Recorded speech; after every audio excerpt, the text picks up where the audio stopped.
It Hold on. is. We are now live, and shout out to Raymond Dotson and No. Daniel White Gamble for tuning in, being ready to have this engaging, intense conversation about everything that is going on in the world. Before we get completely started, why don't you guys introduce yourselves and state whether you believe all Black Lives Matter or just Black Lives Matter? All Black Lives Matter. You just said like you said all Black I Lives mean, you Matter know, or some Black people Lives have Matter. So some people don't believe all Black Lives that it's Matter. all Black Lives Matter, and it's just some Black Lives Matter. So Mm. that's the question. And And that's what What you I'm about to matters. doing? play Like a you video trying for to you got you. to see how you guys feel. So go ahead, introduce yourself, sir. Okay, well, I'm Larry Carter, Larry Philly Carter, and I know that all Black Lives Matter. All Period. right, and young lady. Of course, everyone. I am Olivia Rose, and all Black Lives Matter. Okay, for the Duh. two of you, I am going to play this video. I don't know if you saw it already, but I'm going to play this video for you. I want Oh you. Lord. I want you to check this video out and tell me what you think. Give me 1 second here. Oh, I love to keep my glasses on, but the glasses and the headphones are hurting my ears. Hello, Uh, I'm just gonna pretend like I can Primaries. see y'all. I have decided to do this video. It has been weighing very heavily on my heart and on my mind as well. And it was something that I wanted to say early on, but there were so many emotions and so much pressure for me to go with a popular opinion about who George Floyd was. And sometimes it can be difficult when there's just so many external pressures to say what you. For instance, where I felt like my silence would have been better in the beginning. So a lot of lies and at the detriment to the Black community, detriment to the white community, and at the detriment to America as a whole. So I want to come out and say that I do not support George Floyd and the media depiction of him as a martyr for Black America. I'm going to explain why, and I hope that some of you guys will understand where I'm coming from. I have spent a considerable amount of time reading a lot of Black authors that I think are some of the most brilliant Black Americans breathing.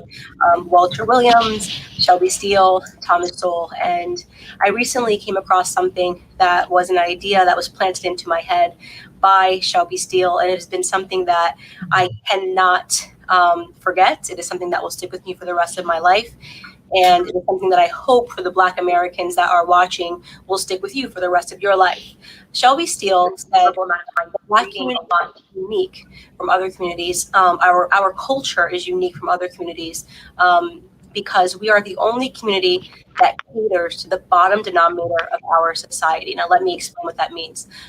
It means to say that not every Black American is a criminal, not every Black American is committing crimes, but we are unique in that we are the only people that fight and scream and demand support and justice for the people in our community that are up to no good. You would be hard pressed to find, a Jewish person who has spent 5 stints in prison, who commits a crime and dies while committing a crime, and that the Jewish people champion and demand justice for. You will be hard pressed to find this in white America. You'll be hard pressed to find this even in Latino America. If there is a person that is spent multiple times in prison, you are not going to see a bunch of Latinos coming out demanding justice for this person, even if, and I want to be very clear, what I'm saying is not any defense for Derek Chauvin. I hope Derek Chauvin gets the justice that he deserves to be, implemented upon him, and that the family of George Floyd deserves justice for the way that he died. But I also am not going to accept the narrative that this is the best the Black community has to offer. For whatever reason, it has become fashionable over the last 5 or 6 years for us to turn criminals into heroes overnight. And it is something that I find to be despicable, and it's something that I refuse to stand by any longer, and I am not going to play a part in it, no matter how much pressure comes from Black liberals and Black conservatives as some token of people wanting you to believe that this is the only way you can be Black, is you have to say this was wrong and that this, this person was amazing. I won't do that. George Floyd was not an amazing person, and as soon as this video hit the internet, I did just basic searches. Everyone jumped on it and was looking at the police officer, and everyone agrees that the police officer was wrong, and the police officer has been arrested. So that is not the reason I'm not discussing that, is because that is not something that has been misconstrued in the media. He has been turned into the devil that he is, and there is no reason for us to harp on that any longer, because white Americans are not uplifting Derek Chauvin as a victim or pretending that he's an amazing human being. But George Floyd is being uplifted as an amazing human being. For those of you who have not yet seen the clips and did not pursue or wait for more clips to come out, first and foremost, George Floyd at the time of his arrest was high on fentanyl, and he was high on methamphetamine. This came back in both of his autopsy reports. If you pursue the 911 transcript, you can see the person describing somebody who is out of their mind high, and which is what made the person fearful, because he tried to use a bill that I guess was a fake bill to purchase something, and then he was outside acting weird, and they, in their police call, said that this person was obviously distorted and on drugs. When he is put into handcuffs and is put against the wall, a baggie of what looks to be like cocaine or it's white. It's a white baggie that he drops onto the floor that you can see in an image. If you look up the clip, the media is refusing to circulate it. You can find it on Twitter. If you go and look up George Floyd baggie, you can watch the clip yourself with your own eyes. He had drugs on him at the time of his arrest. Now, barring all of that, nobody thinks that he should have died during this arrest. But what I find despicable to be is that everyone is pretending that this man lived a heroic lifestyle when he didn't. And I want to talk about what his lifestyle was leading up to this moment, and why I refuse to accept the narrative that this person. All right. Enough. Okay, can we stop? Yeah, give her. No, she's missing the whole point. I'm sorry. The point is, at the end of the day, I don't care if he was flying around like Batman. I don't care if he was a vampire, just like The fact of the matter is, he is a human being, and he was high in his own car by his own damn self, and he was dragged out of the car for using a counterfeit $20 bill. I'm going to be the bearer of bad news here. I don't know if y'all all knew this, but I was a former banker in my life. Do you know how often you'll come across a counterfeit $20 bill? Like, it happens. It goes into circulation. You in your pocket right now can have a $20 bill and not know it is counterfeit unless you know what you're looking for. So please, he should not have died. I don't care if he was the worst deadbeat dad of America. That still does not equate him to dying the way that he did. Imagine if someone put their knee on her neck for 8 minutes and 46 seconds because she's who she is. Like, get the fuck out of here. I'm sorry, I'm cursing. I'm sorry, Wes, for cursing. And that's but problematic. We're giving her attention, and that is problematic. Her rhetoric is problematic because it's saying a black person has to be perfect or a hero not to be killed by the police. In order to be a martyr. It doesn't matter if he's high. It doesn't matter if he just robbed a bank. That's why we have a justice system. So let him go to jail. Let him get a trial. Let him be tried. But to say due process, people being upset that he was murdered, because that's what he was. He, like, the life was smashed out of him in front of the world. And to be like, well, he's not a great person. You're not a great person. And that type of thinking of like, what I honor is the only real rightness is problematic to me too, because it's like we all have different perspectives. We all have different experiences. I'm sure it's a lot of people who use cocaine, not saying that it's okay. I'm not judging. If that's what he does, that's what he does. It has nothing to do with me. So, but I know it's a lot of people out there who use it. So should they all be murdered in the street too? I'm just like, where she was going with that really didn't make sense to me. I agree. I'm gonna let y'all know something. I hate to be the bearer of bad news. No, I'm gonna let y'all know something. I hate to be the bearer of bad news, but and y'all can quote me, of the people that I've come into contact with in the business world, I'm talking about lawyers, doctors, especially psychiatrists, and definitely bankers. I would say about 89 to almost 90% of them were on cocaine. Cocaine is the thing, like that's what keeps you up. If it's not cocaine, it's like Cuban coffee. Like, let's be clear. Cocaine is like it gets you what you need to do, keeps you focused. So I don't know why. I mean, I'm sorry. It's true. Like, so being on cocaine is not like, I mean, you can be productive on cocaine. You are more productive on cocaine than you are on marijuana. I don't And let's be recall clear about seeing. how we talk about illegal substances because they're only illegal because they have not found a way to monetize it. Yeah, I don't. That I don't recall. Because I mean, do we forget that alcohol? Do we forget the prohibition? Do we forget prohibition. alcohol was an illegal substance in our grandparents' lifetime? I'm just saying. Yeah, I don't recall people saying that he was a hero and he was like an amazing person. Anyway, like I don't know where she. Oh I don't know where she no, heard that. Can you? my You can't hear me, headphones. I can't Olivia? do this.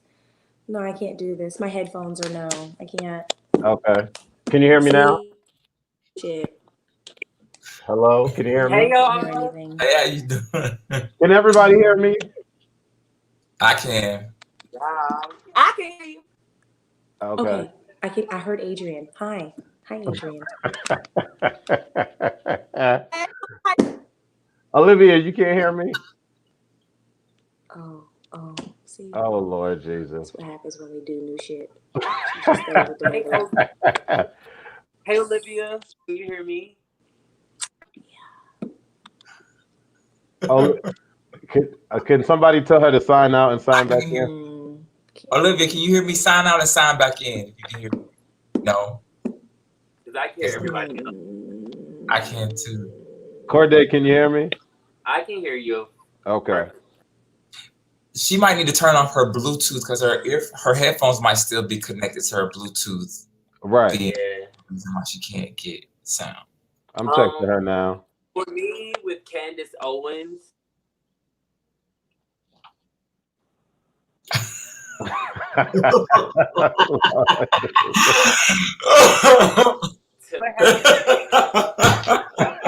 wait, what happened? Did I miss something? You froze, Corday. Everybody's freezing up, Yeah, and you was frozen. Oh wait, am I still froze? no, I see you now. Okay, so for me, when it comes to Candace Owens, and I know y'all hate it, but for me, it's such a waste of such an intelligent person. I think that she makes really great political points, but what I don't think she understands is you can't. This world is not built on politics.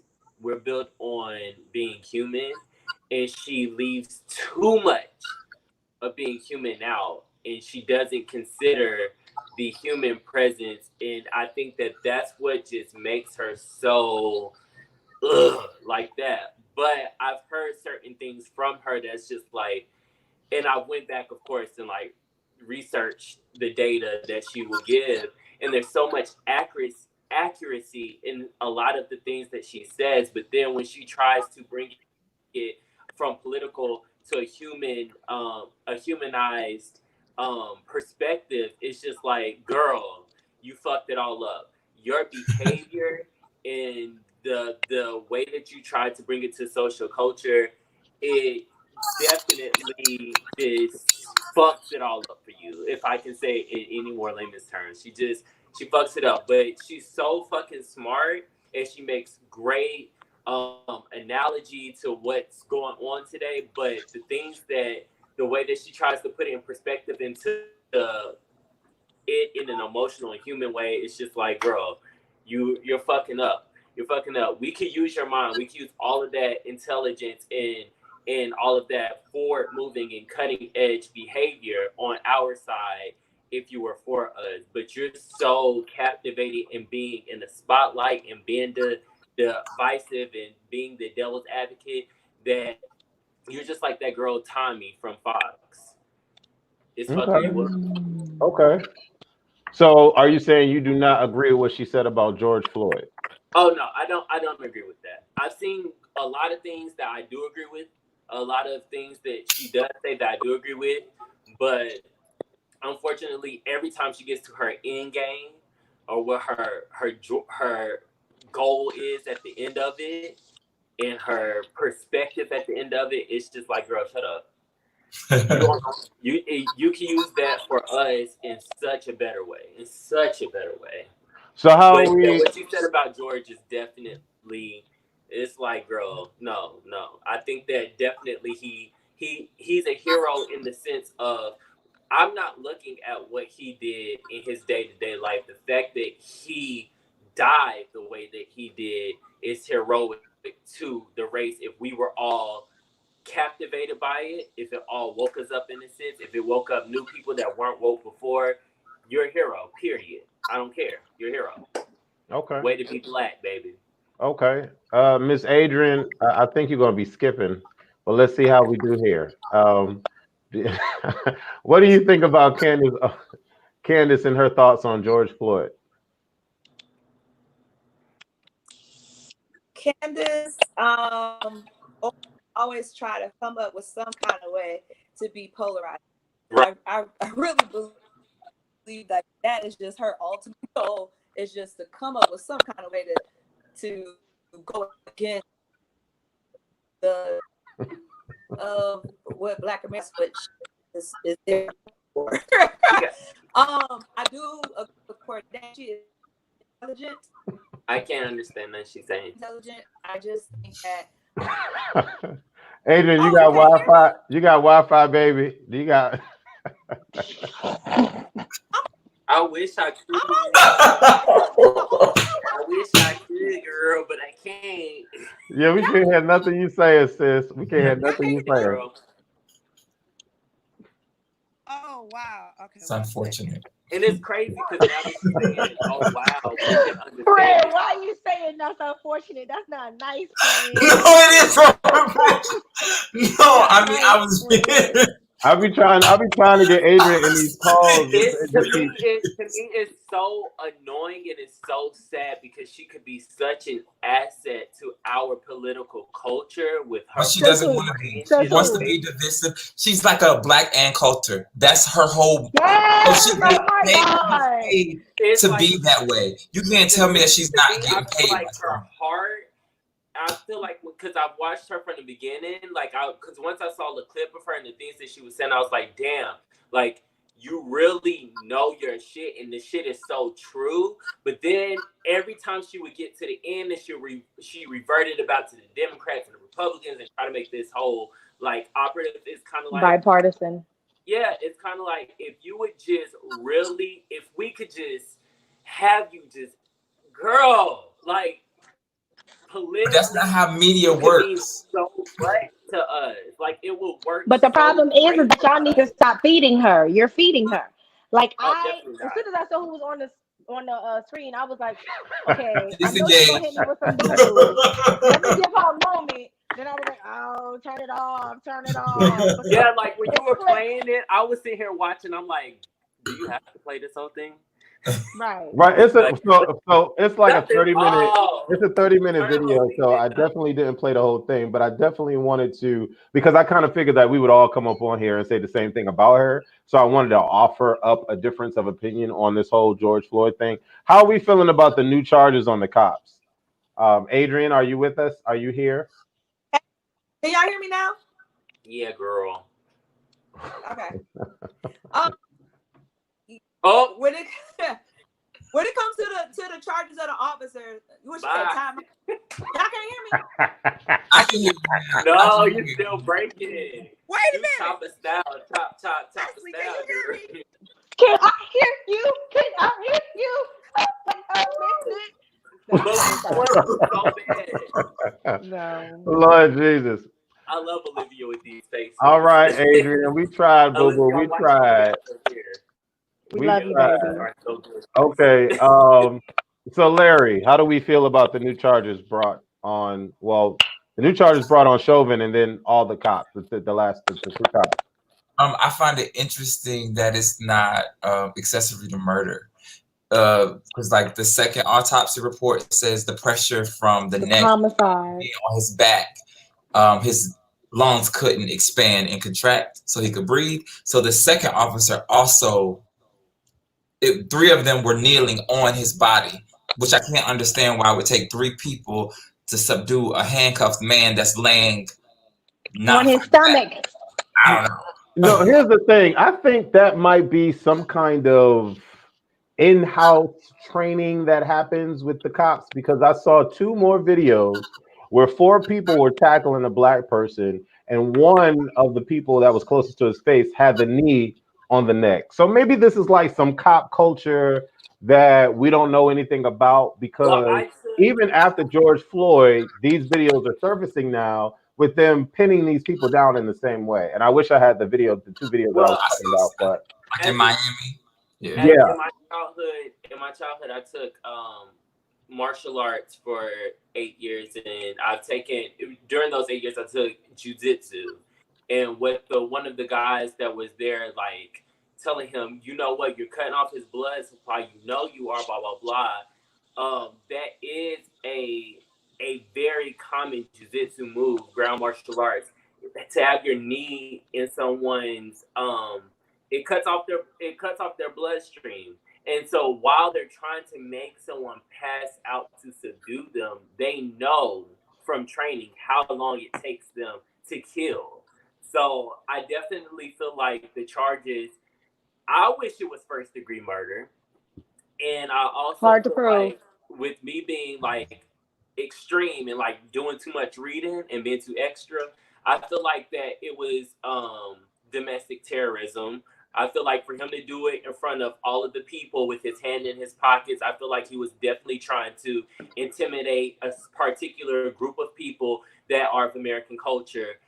That makes the domestic terrorism. He was trying to intimidate them, trying to scare them, with being a part of a certain group, i.e. the police or the blue, with the other four guys behind him. I think that there's a lot of charges that they could put against him, but they didn't. I'm curious to see how they carry out in court, though. That's the real issue. I think that this is just like what Donald Trump tried to do, hush money. I think it's very hush money of like, there's riots, so let's go ahead and give him the charges. But in court, we know what's going to happen. Chauvin goes, his court is Monday, correct? Or am I think I'm right. That's just the bail hearing. That's a bail hearing. They didn't get him no case that quick. Okay. Not for this kind of case. Okay. I want y'all to watch this video and tell me your thoughts. Give me 1 second. Not too much, though.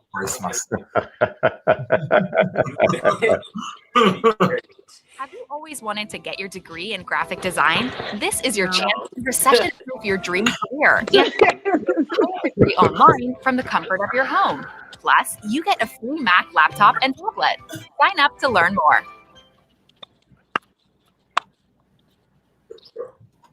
Sorry, that was so rude. And you are here profiting off of our pay. So you protest every single last one of you. You think about what it's like to be a black woman in this neighborhood who lives with people in public housing, who now has to walk through, who bag your groceries, who drop off your food, who defends you, who go uptown to a hospital to serve this community.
get it.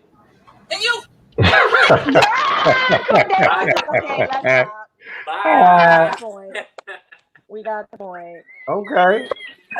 So Bye. a lot of people are very divisive when it comes to protesting and the looting and the destruction of the neighborhoods.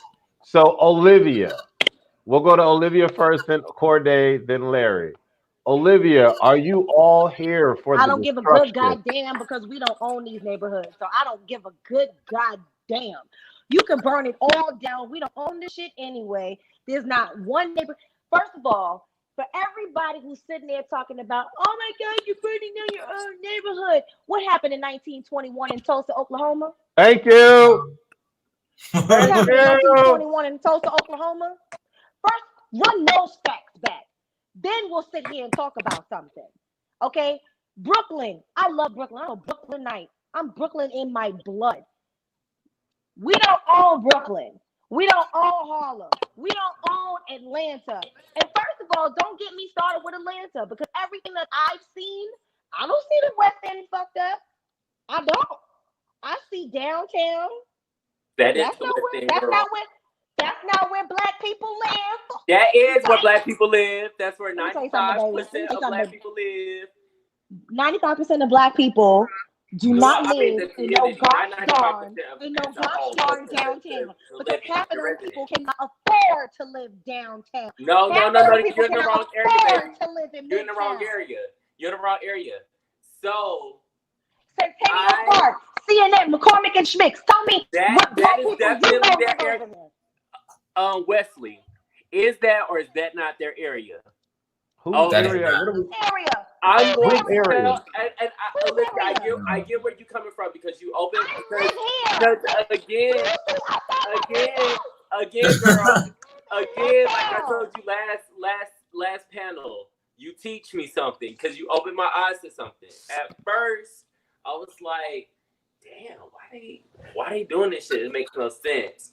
And then I looked up the district and the area codes and the zip codes because I wanted to backstory just real quick. I wanted to open up a coffee shop and I had to do a research paper on it. So I had to research like all of Atlanta's zip codes and the residential areas and the disposable incomes, X, Y, and Z. And I'm like, well, I know for a fact that area code 30130 or 30310 30303. Yeah, through 303 30308 or and whatever. 30301 are not I don't black, have it right. baby. I don't have it They're not black. right in front of me. I know. But I'm that jurisdiction is predominantly black. But here's the thing. But what numbers? What was this Here's census the taking? thing. Here's the Because I thing. refuse to agree with that. Once I posted, I'm like, okay, so why are y'all doing that? Like, around CNN, blah, blah, blah. That's already where, black people are. Made no difference. But once I posted that, like, a couple of hours later, they came over to Buckhead. And I was all for it. I think what they did over here in Buckhead, the shops of Buckhead, Fitz Plaza, Lenox Mall, they did a beautiful job. Have you seen the CNN censor recently? I saw pictures afterwards. They repainted the sign. They tried to... Correct. They tried to do all of one day. Not even a full day. The next morning it was painted. Have you seen McCormick and Schmicks? Do you know that the average black family who is middle class could probably not eat at McCormick and Schmicks every day? I get it. Go there. All I'm saying. So, and then they have insurance. This wonderful thing that we have called insurance. There was one. Hold on, real quick. Hold on, real quick. Here, time after time, and era after era, we do at a large riot our own neighborhoods, damn near close. And what they do is they say, okay, well, y'all gonna burn it down. We're gonna build it back up. We're gonna raise the prices. We're gonna do what we're gonna do in a couple of years anyway, gentrify and push y'all further out the city. That's fine. So what I posted was like, why don't y'all come to Buckhead, Sandy Springs, Roswell, and fuck it up? Because that's where the people are. Sorry, I got like a fruit fly in here. That's where that's where the white people are jogging along, having their brunch on the street, having a jolly old fucking day. Why don't y'all come up here and fuck it up? And they came that night and they fucked it up. The only thing I hated about what they did was they were in downtown CNN Center, Centennial Olympic Park, that whole little area, which I have lived in that area for like 3 months. That's all I could stand. I did a little 3-month lease and I had to go.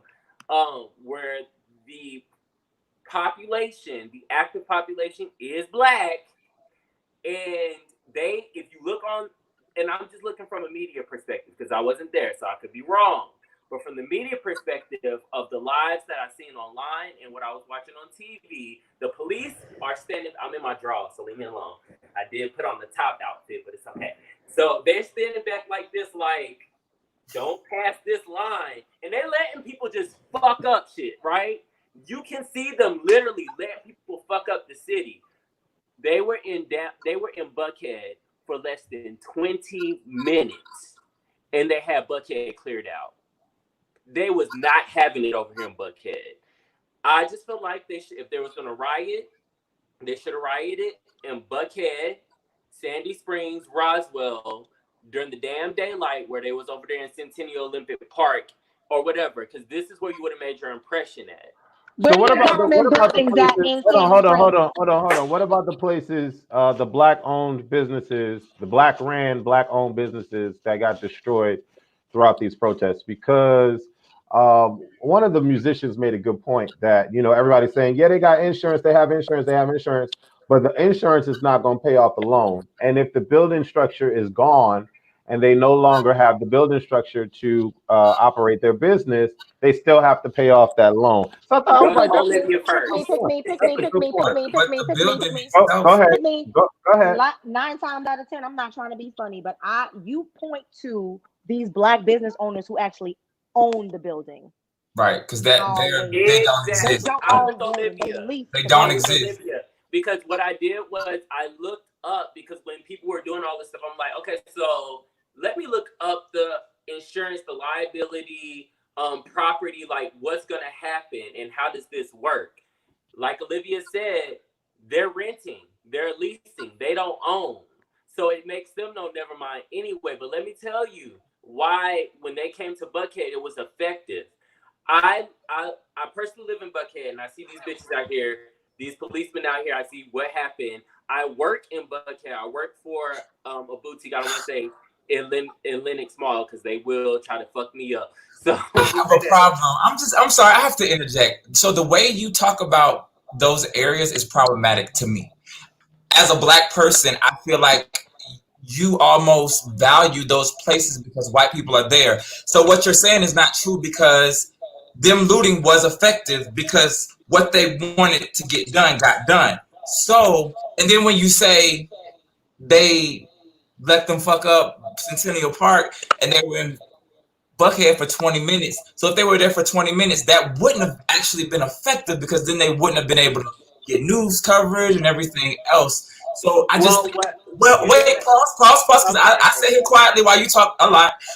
So what I just want to say is, when you do your research, make sure you check the dates, because Olivia and I both do a lot with real estate. So I know a lot about the real estate market and how it's changed. So the real estate market in the last, I would say 3.5 to 5 years has changed drastically. So like I can tell you the last 7 houses in West End sold for over $500,000. So that's the price point where it is. So when you're talking about where people are, it's like off of your data, it might be old data. Because it might be dated.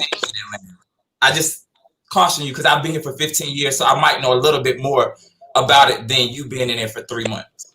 Just saying. Well, I've been here for 4 years, but I'm not speaking of residential properties, because my personal experience with this whole situation and what I saw, it wasn't actual properties that I saw that were looted. I saw businesses, and I'm looking from a business perspective. And when I'm looking from a business perspective, I'm not saying that they, one was better than the other, or it was whiter than the other, whatever the case is. What I'm saying is, from what I'm seeing and from what the population shows as far as the data, what research shows in 2019, because that's the year I researched and posted on my page for everybody to see. The population of where they looted at as far as down there for hours. But what's in that area? Let me ask you that. What's in that area? People work in CNC, people work downtown. There are no houses. So how is that a black population? Over here, because where it is, the businesses are high as far as like white owners or whatever, commercialized or whatever the case is. They did shut Linux down for 4 days. They have shut Fifth Plaza down as being in those industries, and quick question, Corday. Quick question. What in one sentence, Corday, what are you saying? What are you trying to say in one sentence? What I'm saying is, where I see the high white population, I feel like they should have came over here first. They should have protested here on the Buckhead streets. They should have been in Sandy Springs. They should have been in Roswell. If they're trying to get a message across, because I feel like there was more people. I'm coming, Olivia. And marching with them in Centennial Olympic Park. I've been here in Atlanta for 45 years. Okay. I don't see any white people at Centennial Olympic Park. Okay, so I'm sorry, but that's not true. Nothing but white people don't live here. People work downtown all day long, so maybe you're not there during the day because there's nothing but business. I actually work at 101 Marietta, and my husband works at the CNN Center, so I know who's there all day. It's a lot of white people there all day long because that's who works there. From the Omni to but you just said you're not talking about residential areas, so what are you're all over the place, sir. Pick a topic and stick with it. All right. I love y'all. Not residential. I love y'all. Pick me. Go ahead, Olivia. Oh my gosh. Okay. Corday, I love you. I love you long time. Okay. That is not a residential area. I agree. That's what I said. I agree. Right. So the only things that are over there is mostly businesses that people who don't look like us frequent. So you have a whole bunch of hotels. I'm talking about where they initially looted. And then not only just to that point, where are all our government buildings? They are downtown. So if you know, I actually did this research for the people who are commenting on, okay? They actually started the riot at the town hall and at Government Walk, and then they made their way over to the CNN building. They didn't just get there, it was a march. They were walking there, okay? So please, if they got to and then by the time they got there, I spoke to some of my friends who were actually involved in it, and they found out that there were agitators that were in the crowd that started to just do the most. Now, it did actually help because it motivated people to just kind of like get on TV. That's why they went to the CNN building and it became an agitator situation. Now we have what we have today. So I'm not mad at what we ultimately got because at the end of the day, nobody I know owns the CNN building. Nobody I know owns McCormick and Schmick's. Nobody that I know that looks like he owns it or is a large shareholder. I'm good about that. Okay, real quick, let me come in here real quick. Ask y'all a question, and let's get a one-word response. Yes or no? Do you think that the protesters are animals? Oh, this is happening in Trina. Trina. What's wrong with Trina? You don't like Trina? I don't discuss homeless person. If you can't wear, no diamond princess. If your lace front wig is creeping off the front of your hairline, we can't talk about it. Bad. Next. So we are not. So none of us agree with Trina. Are we? Is that what we're saying? Okay. That's problematic. I would also like to. So what I don't agree with, although I have my personal issues with what's going on and my personal opinions, and I feel like that culture could be better, X, Y, and Z. Y'all know I have my things to say. I don't agree with condemning Black people on a public platform, especially condemning. She's not even condemning. She's just wrong altogether. But as far as like, let's say, for example, I know it's kind of off topic, but still on topic. Like even Keisha Bottoms, when she got on and she was like, "Go home, go home." Keisha No Bottoms. Keisha No Bottoms. With you, but you don't condemn your people on national TV.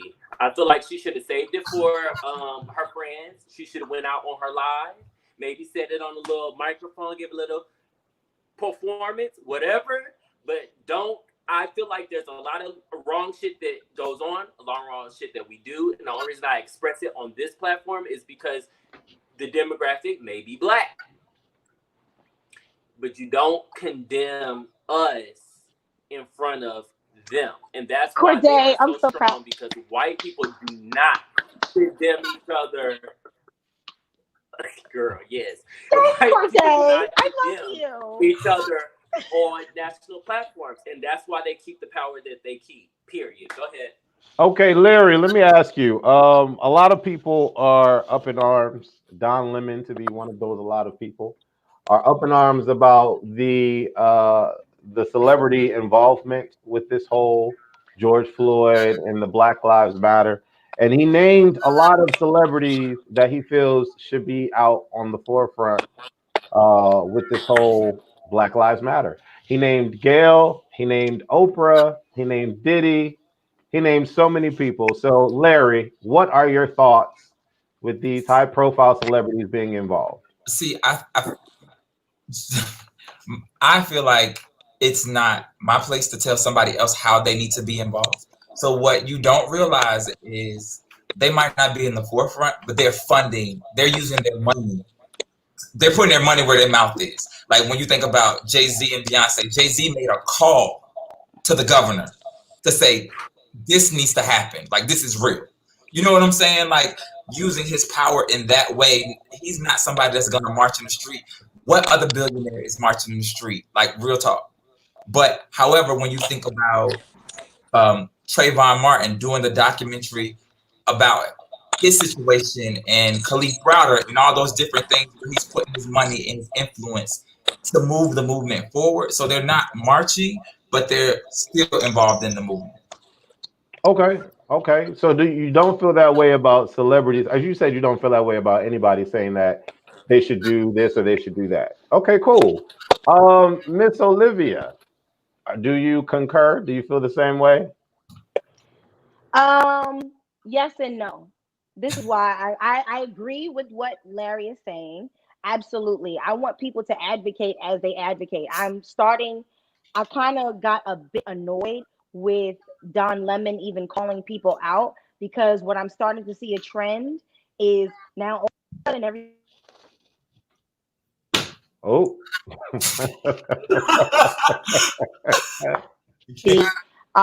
Black Lives Matter bandwagon. And I'm not here for that.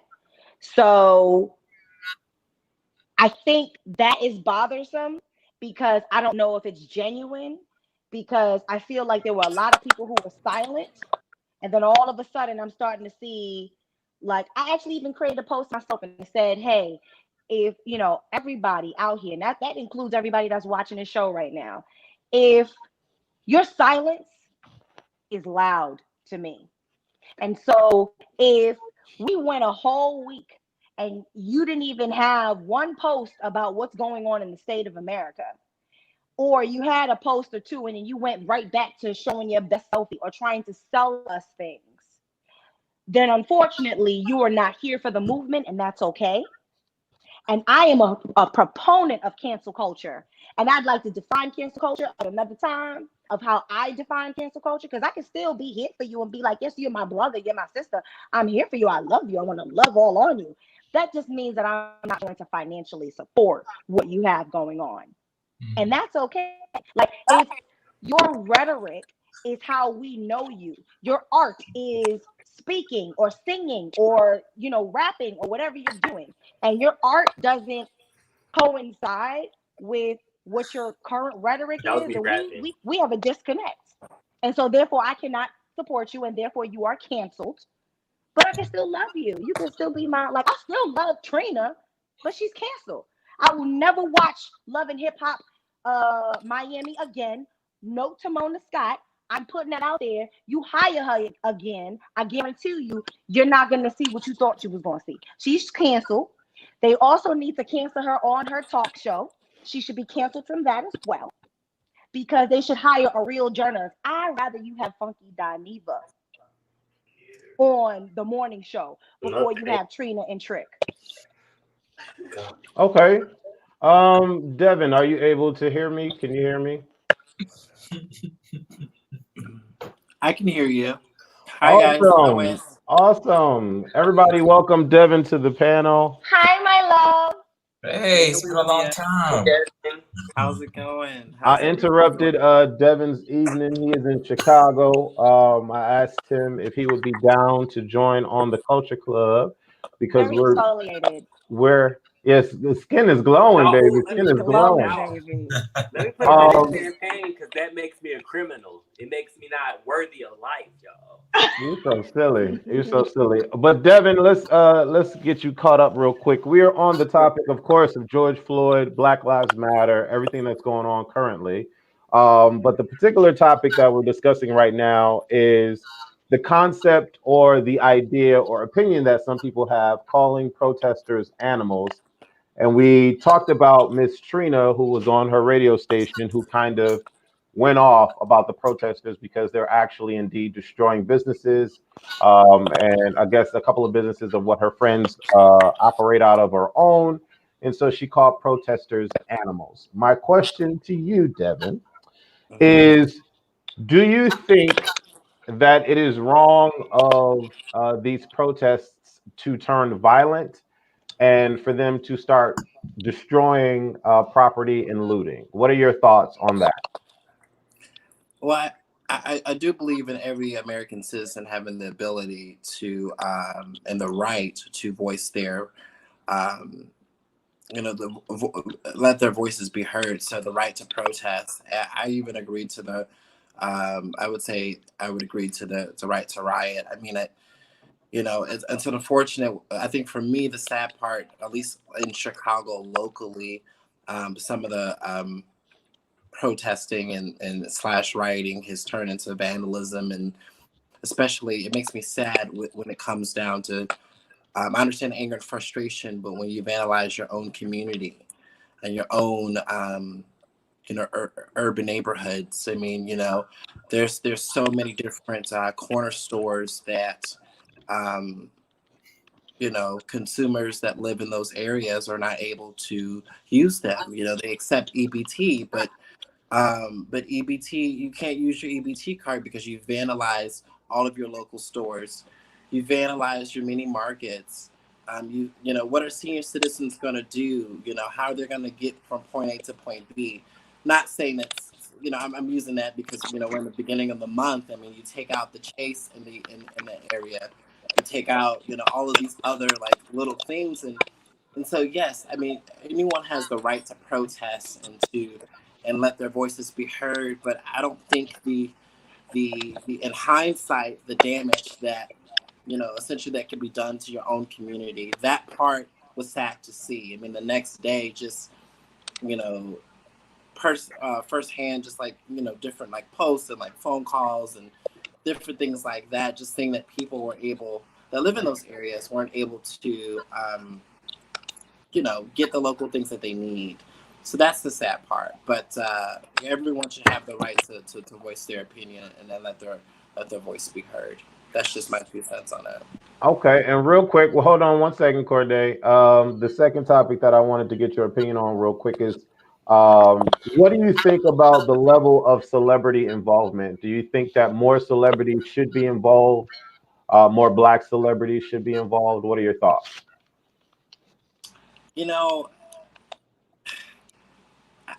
I don't necessarily feel that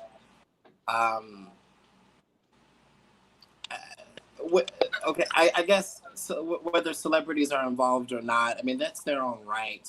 Celebrity is their job, and that's what they do. They're not politicians. They're not civil rights leaders. That's what they like. They're entertainers, and I think it's a great thing when they come in and like what Beyonce's video or even. I mean, Janet Jackson posted a few pictures, but even with Janet, she's been talking about police brutality since Rhythm Nation in 1990. So it's kind of like, I saw some comments about her, and it's like, oh, Janet hasn't released a video. Well, Janet, it's been in her music for the last 30 years. Right. Michael Jackson, they don't really care about us. I mean, hello, that happened in 94 or 95 when that came out, when he was married to Lisa Marie Presley and had 2 children. So, I mean, the idea that there's so much pressure on these celebrities to be these voices, I think, I think that's subjective. I mean, it's great if they involve themselves and they're active within the community, and that shows where their moral compass stands in some regard. And for me, that's what I like to see as a consumer of their product, because at the end of the day, they're a product that we buy, we invest our own money and time in. And so if I'm looking at that from that standpoint, I'm like, I would rather invest my coin in this person. I've noticed this person's been silent, but do I feel like that takes away from like their art, their craft, their creativity? Absolutely not. I mean, it's everyone's entitled to do what they want to do. Okay. Same question to you, Corday. How do you feel about the celebrity involvement? I'm with him pretty much. I feel like that because celebrities have such a powerful voice, I feel like that we should allow them the option to express themselves or to not express themselves, because it's just their opinion. I mean, it's their livelihood versus their opinion. I feel like we shouldn't hold them to that that pedestal. When people were saying like Oprah, like I love what's his name? David Lemon, or I don't know. Don Lemon. Don Lemon. I'm sipping. I love him. I watch him every single freaking night. But I feel like that while I loved his message, I don't feel like he should have called out somebody like Oprah, who's done shows with the actual KKK in her building, and has been addressing issues like this since she started. Who's been an innovator of being Black and being on national television as a talk show host since she started. I feel like that was definitely unfair. However, in the same instance, I feel like that it's great that he said it, and I feel like that it's great that he's calling out people like Tyler Perry, just to make that statement. So I'm not on the fence with it. I feel like celebrities have the opportunity to do it, or the choice not to do it if they don't want to, because they're scared of the backlash, because people get backlash hard. However, don't call out people like Oprah, who has done it for years and has put it on her show and has made it her mission to say, Black is great, Black is okay, and Black can be successful. I feel like she's done that way too many times for us to be like, oh my God, George Floyd died, and now we gotta blame Oprah for not speaking up. That's not fair. I think y'all are really nice. I think y'all are like really nice to these celebrities that owe us their livelihood today. I see your hand. I see your hand. I see your hand, Olivia.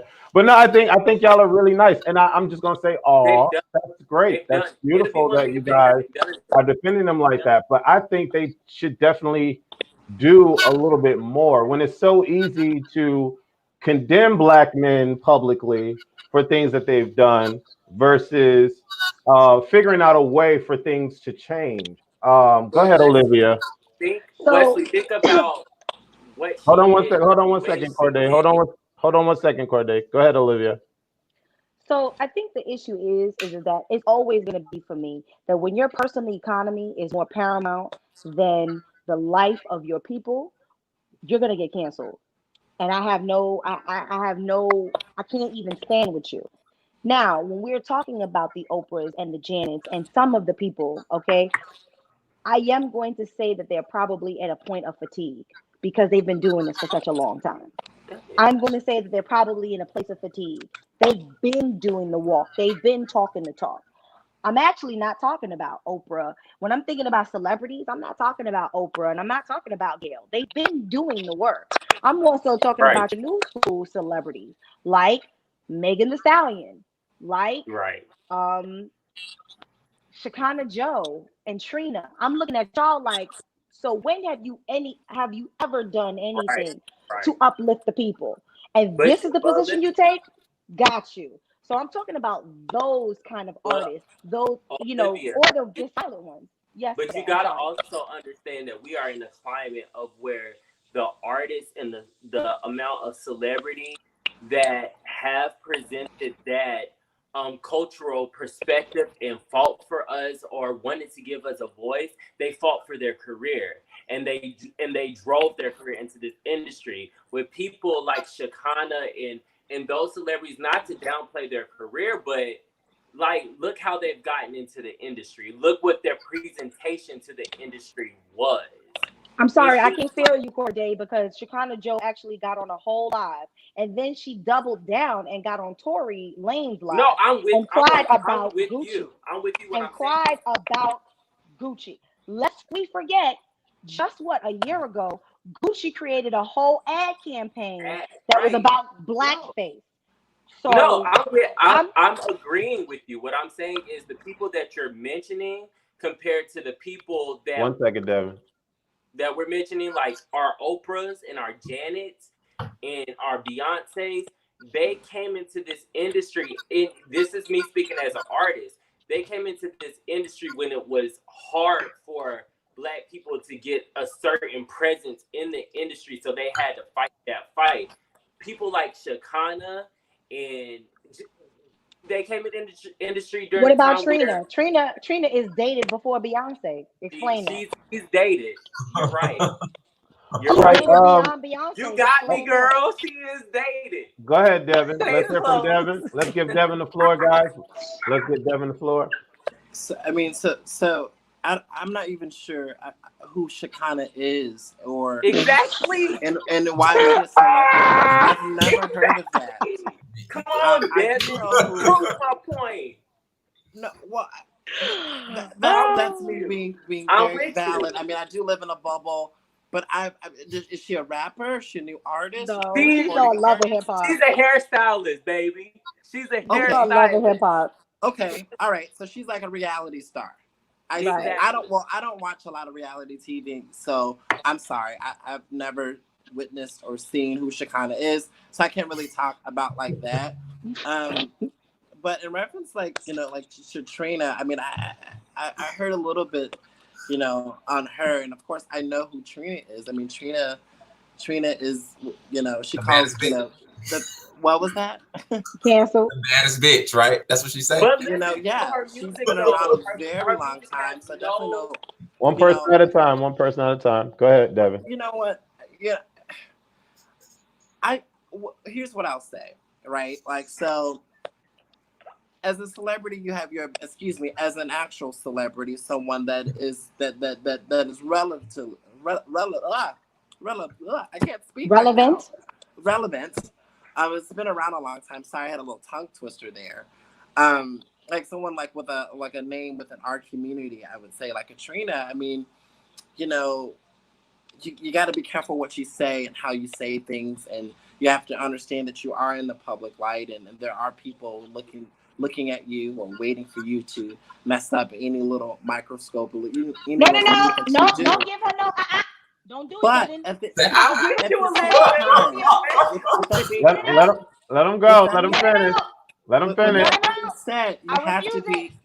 I With, It's refuse with, it. okay. I'm gonna sum with it that up when he finishes. that I'm being gonna sum Let it him up. finish. Let him finish. so, okay. So with that being said, I mean that's not giving Trina a pass. I'm saying she You don't has to even be got to, man. aware of what she says out of her mouth and how that could be perceived. She has Trick to. Daddy sat There there is and a tried to there save is her a 5 times. Well, we're gonna Trick do. Daddy so tried We're to just save gonna her. put it. so We're gonna sum it but up. so We can that's sum it that. up I like mean this. that's that. And but also the second part of what I was gonna say, guys, is that I think as a community, I mean, we should stop holding these celebrity That's up such to a these high. pedestals All as right. gods. And like, oh my God forbid they say the wrong thing. That's not defending celebrities. They're human just like we are. They're gonna say stupid shit. They're gonna do things that are completely inaccurate and make mistakes. End of the day, that's their fault for what they say. But we need to stop praising and worshiping these people like they're better than better than what we are as individuals. And I see it all the time with the Navy, with Rihanna, with Beyonce. I mean, I mean, I'm using those for example, but we put these girls in these like higher than thou type of brackets, and like, oh my God, they say something, let's crucify them because I hold them to like God. I mean, there are people that actually, hold these celebrities to that degree. And I think that part as a community, it's great to have influence and inspiration, but that's like sad. And that's a whole nother conversation. I get that. And, That's sad in itself. real quick, and it is definitely sad that people hold these celebrities to such a high standard, but it's because of that, and it's because of that world that we live in.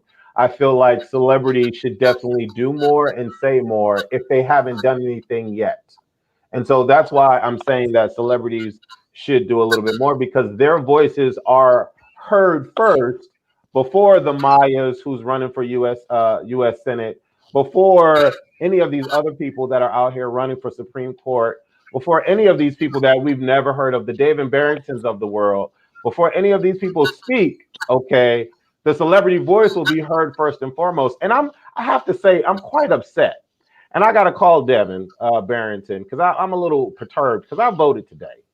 And I had to do some research on half of the people that was running because I didn't know who the hell these people were.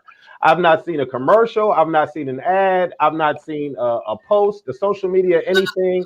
I've not known of any rallies or anything that these people have participated in, including Devin Barrington. And I went down to vote at the MLK Center, and everybody had a sign posted up, vote for me, except for Devin Barrington.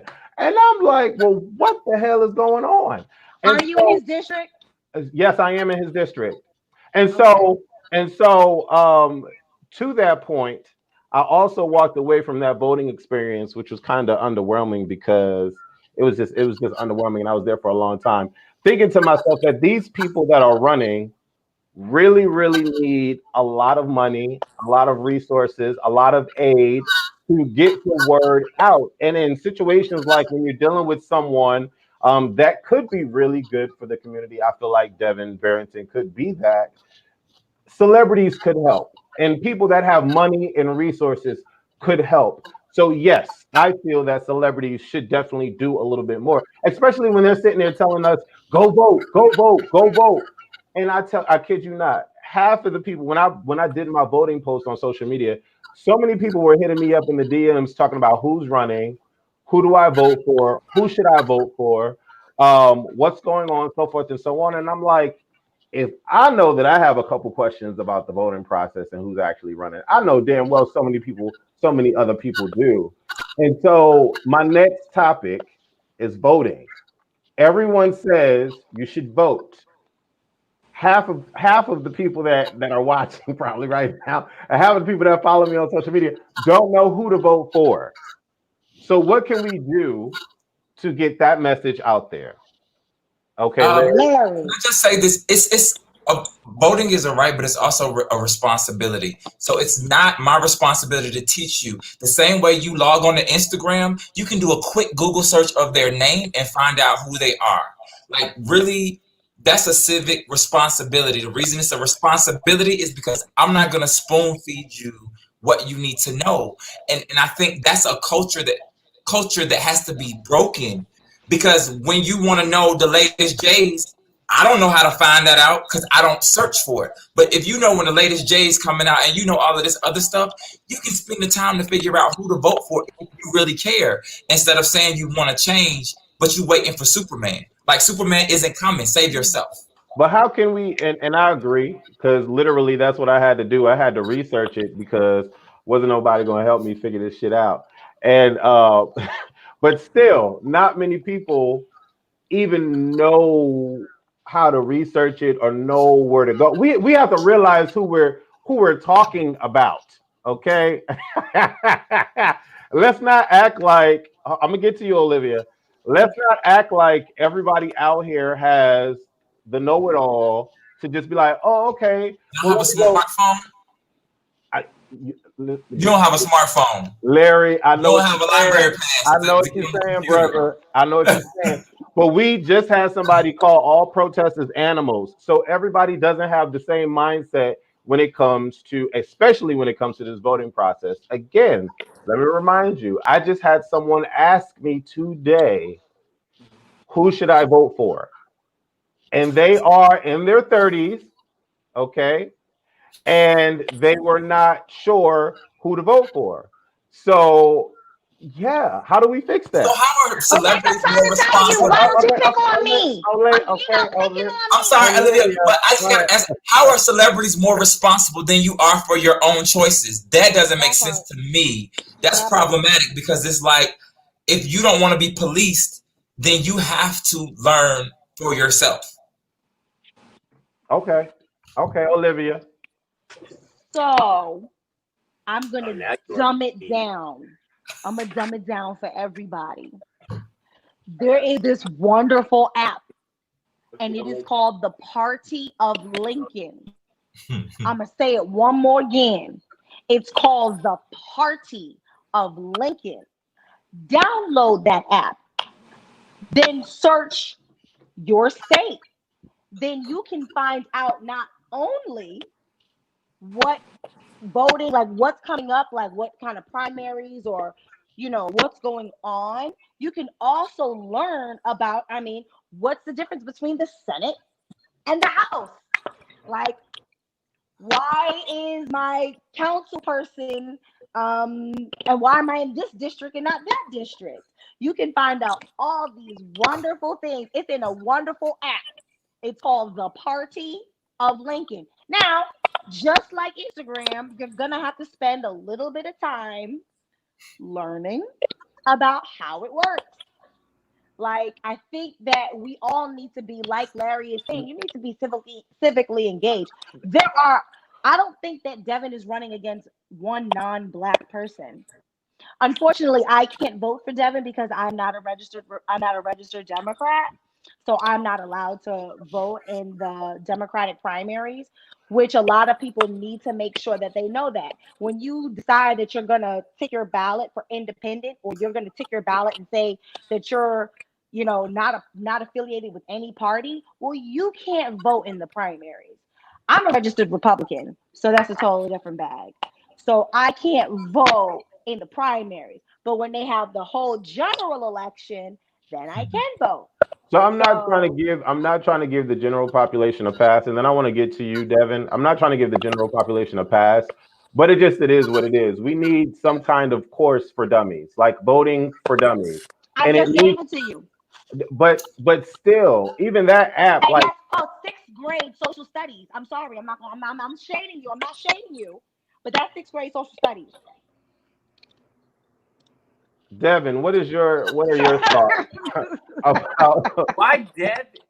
We're gonna get to you, Corday. We're gonna get to you, like this for like 30 minutes. We're gonna get to you, Corday. Devin, what are your thoughts about voting? Do you feel that it's their responsibility to figure it out, or do you think that we should aid them because we want them to vote? Everybody says go vote, go vote. But they don't want you to vote. Why don't you get that? That's part of the design. So, the people who are really let Devin answer. Let Devin answer. I'm just trying to be honest. Um, so to answer your question directly, it's up to us as individuals to educate ourselves and to practice our civic duty and to vote. You know, it's it's sad to hear that someone, you know, in their 30s, as you've mentioned, reached out because they didn't know who to vote for. That just shows a lack of commitment. That shows a lack of understanding and knowledge, and there's just a disconnect there. I think education on our overall grand scheme is lacking in this country, and in African American men especially. Yes, there's a lot of African American men that are educated and that are, you know, of stature. But there's a lot of people that are not. And if you're not educated, then, you know, my thing is if you can, you know, utilize all these other like creative apps, you know, Instagram, Snapchat, you TikToking and creating different dances, but you won't take the ability and the time to practice your civic duty. There, you know, there's a lot of areas of opportunity within the African American community, and that's just very sad. But it has to be on an individual basis. That's my answer. Larry, do you think that Black people deserve reparations? Yes, I do, and the reason I do believe that is because when systematically, Everybody else got it. systematically, our finances have been oppressed over hundreds of years. So this is generation of generation of generation. So what happened? Oh, you weren't here. Yeah, you left. You Whatever. left. I was here just because my camera was off and my mic was muted due to somebody. You know, present. Well, go ahead, Corday. I'm glad you're back, Corday. Go ahead, Corday. Welcome back.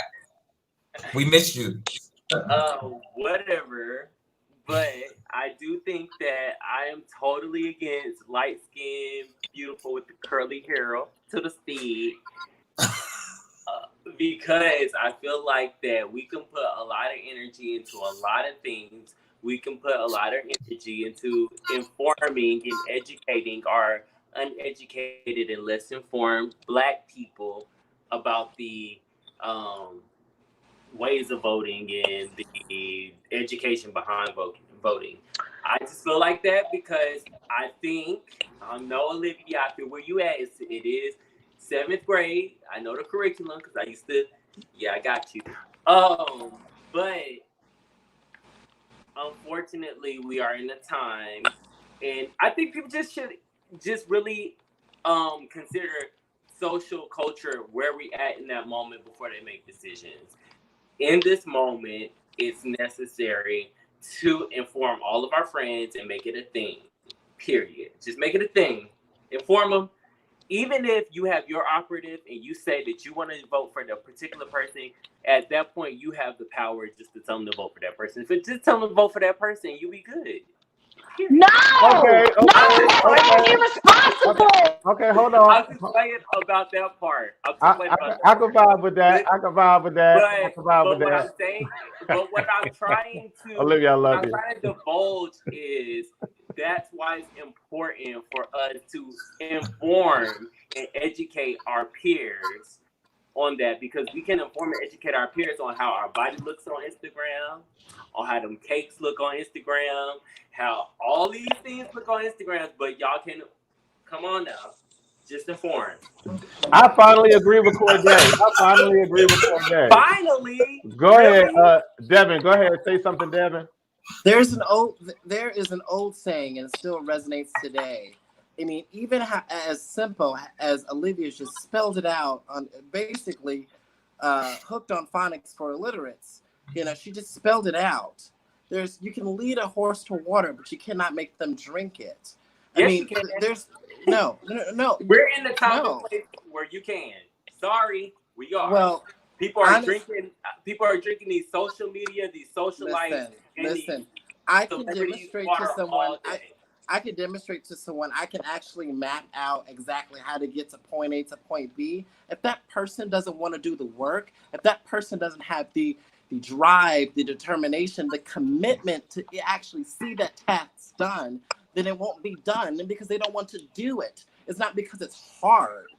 You know, that's the problem. Like, you know, as society in this generation, not my generation, not millennials, not anyone 30 to 40, I'm talking about this new generation Z. Now, everyone's going to hold your hand. You have to get out there. You have to work. It takes work. It takes drive. It takes determination. That's what it takes. And when you want something, you can achieve it. If we're But all, I think there's a lack.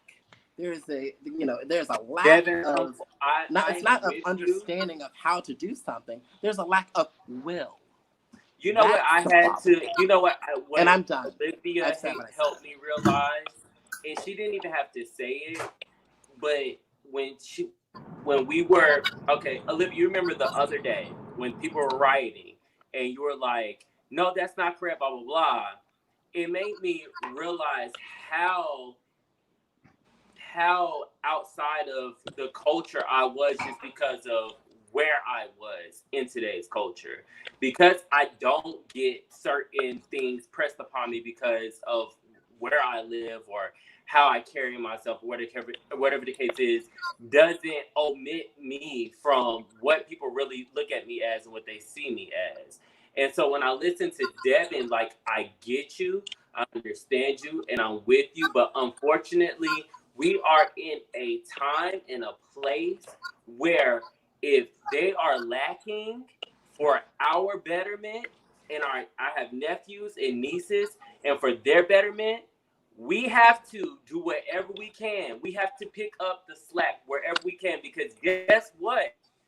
What you're saying to me right now, and what you're saying to this panel and the people that are watching, Donald Trump is saying to millions around the world in his own words, and he's pressing that same education, that same trajectory around the world, and they're listening to that, and they're being educated by what he's saying. So sometimes when we're faltering, we have to step up and say, you know what? I was educated in this, and I know these people got an opinion, but they might not be making the right opinion due to their whatever the competency they have mentally. So let me help them make a better decision. Let me at least give them the opportunity to make a better decision by educating them. We make so many posts out throughout the day, and it takes so little to say, let me tell you this, let me tell you that, let me press you. Let me press you, because me pressing you may help many people down the line. I get you, and I'm with you. Because guess what? 4 or 5 days ago, before Olivia said what she said to me, I was with you. Because I'm in a situation where I actually, in the sense of my mind, and I'm embarrassed to say, I felt privileged. Because I have experienced it, but I experienced it in my childhood. But in my older years, I haven't experienced what people are experiencing. So I just encourage you to really open your mind up to the people who are not intellectually with you. They are so far behind that they don't even understand shit you're saying. and to that, I'm so thank you, Corday. I'm so proud of you today. I'm so proud of you. No, but to that, because it is what it is. Like, everybody is not going to be Olivia. Everybody's not going to be Larry. Everybody's not going to be Devin. Everybody's not going to be Martell, even though Martell is in here driving. Be safe, Martell. You're sitting here trying to drive and be on Culture Club. Be safe. But everybody's not going to be as intelligent as all y'all are. I mean, clearly. We sat here and talked about different levels of intelligence with regards to the Trinas of the world, to the people out there that are just yelling at these protesters to stop, and all of that. Everybody has a different mindset, and there are certain levels of interest that peak with others versus with these people over there. And so you mentioned Cardi B. Why do you think it is that Cardi B talks about politics on her social media? Because she knows that people are going to listen to her. She knows that if she's interested in what's important, that the people that are following her just may be interested in what she's interested in and will learn about it. Let's not act like we don't know that is the culture, especially today. Especially today. I'm going Beyonce, to act like I don't know that's the culture. that's horrible. That's Unfortunately, horrible. when she talks, That's horrible. I'm sorry that when I'm gonna, as your friend, oh, this is ending today. Because as your friend, I'm holding you accountable. I'm holding you to a different standard. Right. That, okay, you might not know it today, but guess what, friend? You my friend. You gonna know it tomorrow. Okay? Because this is unacceptable. I think it's so we are not an autonomous people. Okay, like we are, I mean, excuse me, rephrase. We're not monolithic. We are not monolithic people. Because just because I think that Devin Barrington would be great for District 38 doesn't necessarily mean that you will think that Devin Barrington will be great for Oh yeah, of District course. 38. That's not what So I'm I saying. can't Yeah, tell that's you not what who I'm to saying. vote for. I'm not saying I that. can't convince you of why you should vote for him. There are a lot of flawed candidates. Please, there's people who I'm very friendly with who are actually running right now. I would never vote for them. I love them. I ain't voting for them. Okay. Like we don't connect. Like what you the policies that you put into place. Come on, you know, Larry. The policies that you put in place sound I'm not. ridiculous to me. So I'm with I'm never Olivia. gonna vote for you. You're black, and I love you, and you're my friend. But I don't think that you should represent me in because I'm gonna tell on myself. I don't think you should represent me in that space. I just said shut up. You Period. should not represent me in that space. That's where the period goes. But I love you, and you my friend. But I don't think that you are equipped to do the job that we are getting you to do when we vote for you. No tea, no shade. What do you guys think of the George Floyd challenge? I What's think it's that? ridiculous, and I hope they all get arrested. I do know they got kicked out of school. Thank the Lord. Oh They got wait. kicked out of school. Did the Clemson guy get his offer reneged? The two kids that were from the UK did get Oh, their offers. Like, so they're out. They can't there's a even come guy back. who applied for Clemson, and he and somebody posted his thing. So I hope he get his renege as well. I think it's important, like you said. What do you think? I just think it's important that universities, if now don't do it if this is not what you're about. Let us know who you are. Period. I'm not gonna even say anything past that. Just let us know who you are. All right. Martell, how you doing, Martell? I am well. I am blessed. Typically, I would not be in nobody's car trying to do nothing. But I just came from someplace super important, big news. I'll share with y'all next week. 10:52. I You know. are I'm hella. curfew. I'm on my way home right now as we speak. I had some really amazing things happen in my life this past week that I can share on next week. I can't share it until we ready to put it out. But just keep me in your prayers and just know that God's doing good for me. Also, keep writing, keep shooting, keep doing what you have to do to get justice, because the folks out here, the police are still killing folks left and right. The police will kill you if they get the chance. So again, until we get the justice that we need, do what you got to do. So however your expression may be, if your expression is just to write a post about it and to hold a sign, good. If your expression is to knock down some walls, knock those walls down. Do what the F you got to do. Okay. And Justice for criticize Black people, people Black Lives who are Matter. out here doing what they need to do. Okay. Well, I do want to go to commercial break real quick, so I want y'all to listen to this. Listen to this video real quick. I love y'all. Y'all are so great. Give me 1 second. How you gonna say you're gonna go to commercial and you gotta wait? You gotta make them wait. Oh, child. Oh, child. Yes. Initially, some of them were removed, but I informed them that I still had a taser in my back, and it was not taken out of me until around 2 or 3 a.m. And I got tasered around 9:30. Oh my God. And do you remember being tased? When we look at that video, it looks as though you almost sort of lose control of your limbs. It looks as though you're kind of convulsing. What was it like in that moment?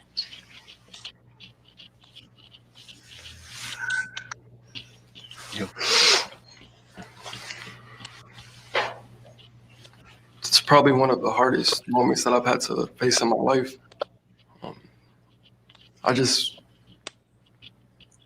I can't even fathom what happened.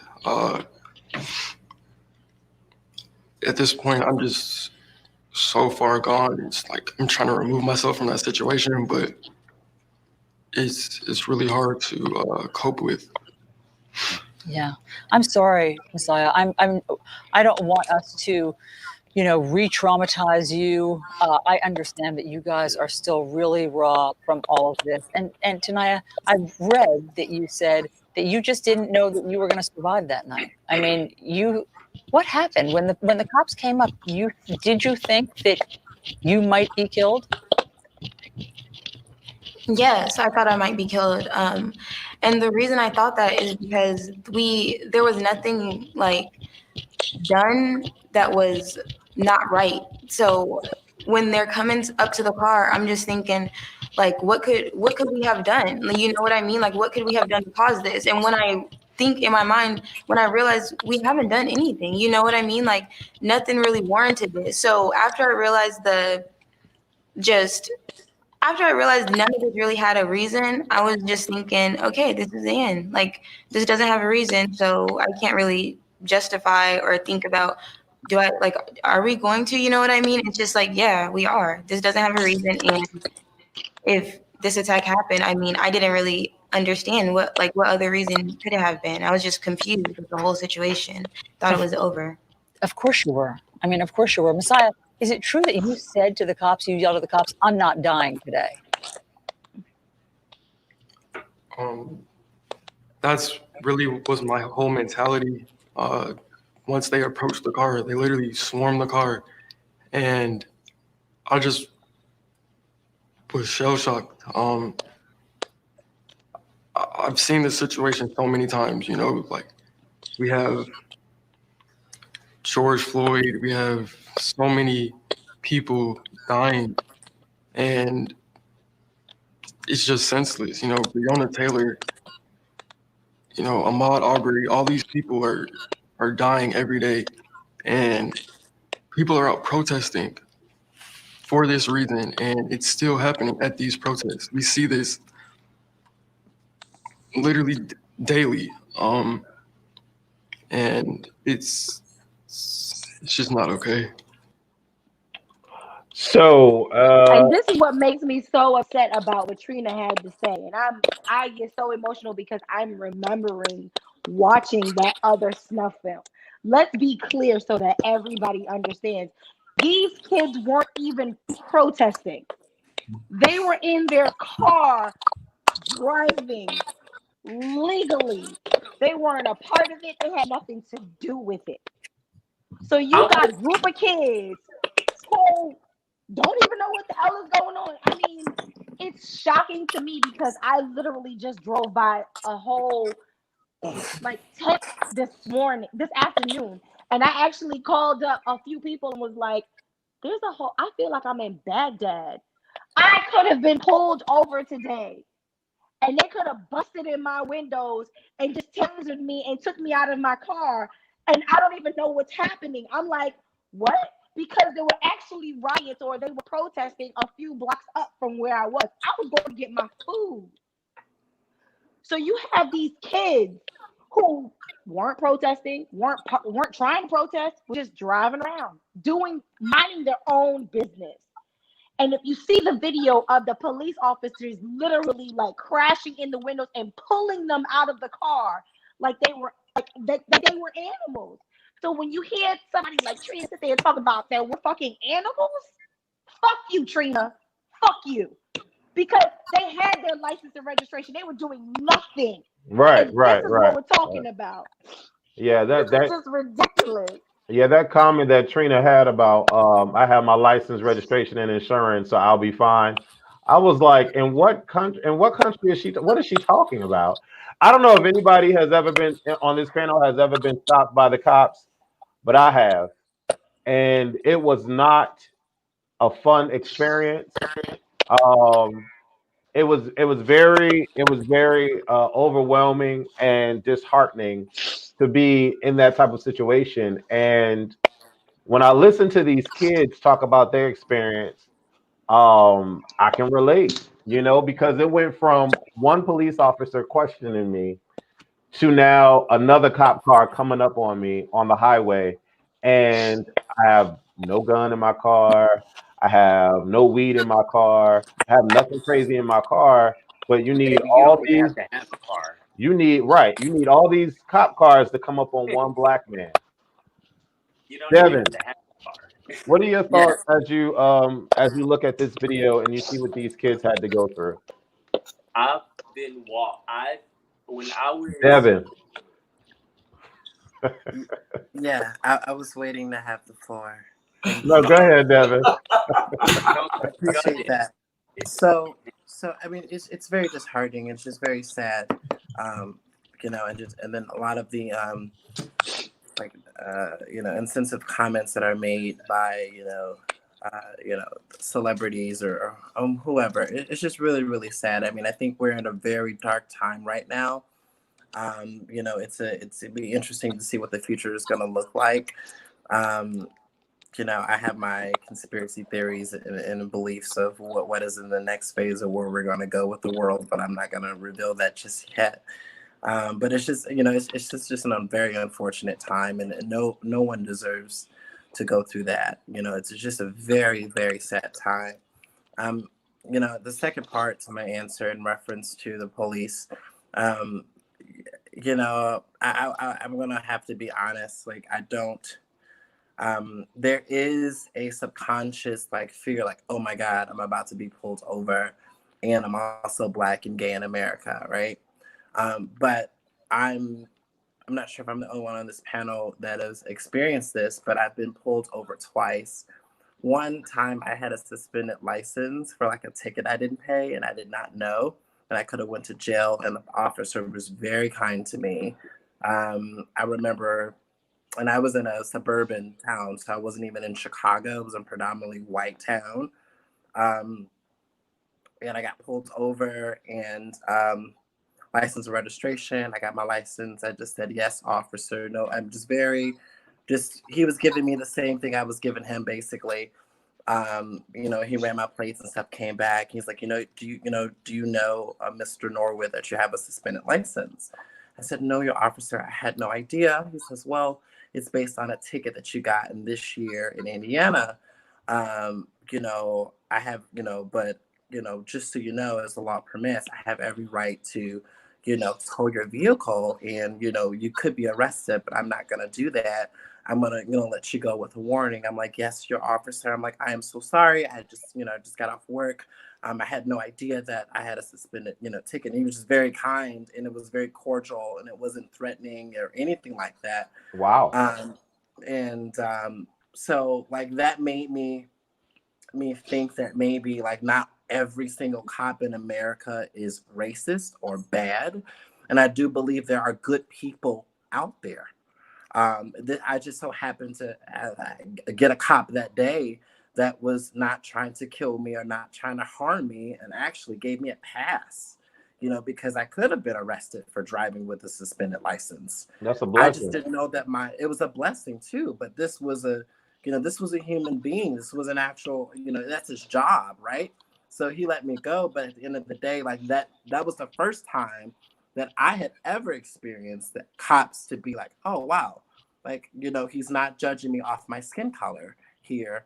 He's actually, and some people will argue, oh, you're getting white privilege. I don't know what, he gave me a pass.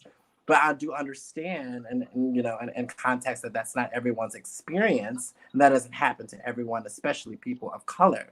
So I only bring that up to say, I mean, I think everything is on a case-by-case scenario, and everything is subjective, and you can meet good people, and you can be in an experience like myself where you could potentially have a cop that's not out to harm you or to hurt you.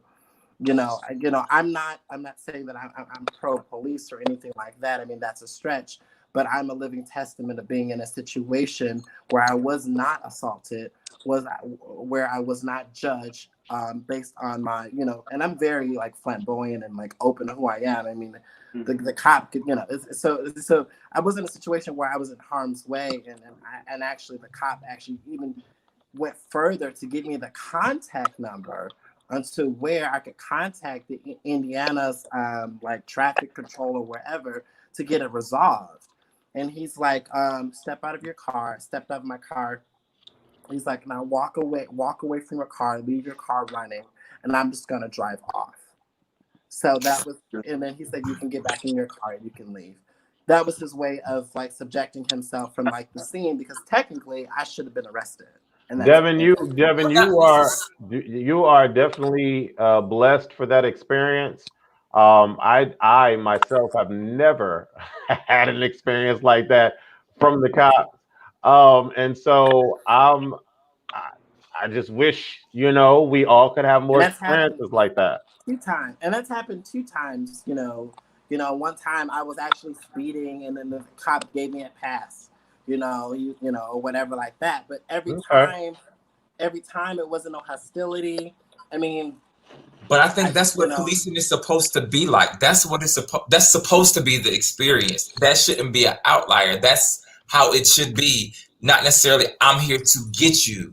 It's like I'm here to keep everybody safe. So you don't know you have a ticket. So let me give you the information so you can handle this. Now, if we stop you again and it's the same thing and you haven't handled it, then it might be some consequences. But I think and I wasn't not handled that way in most cases.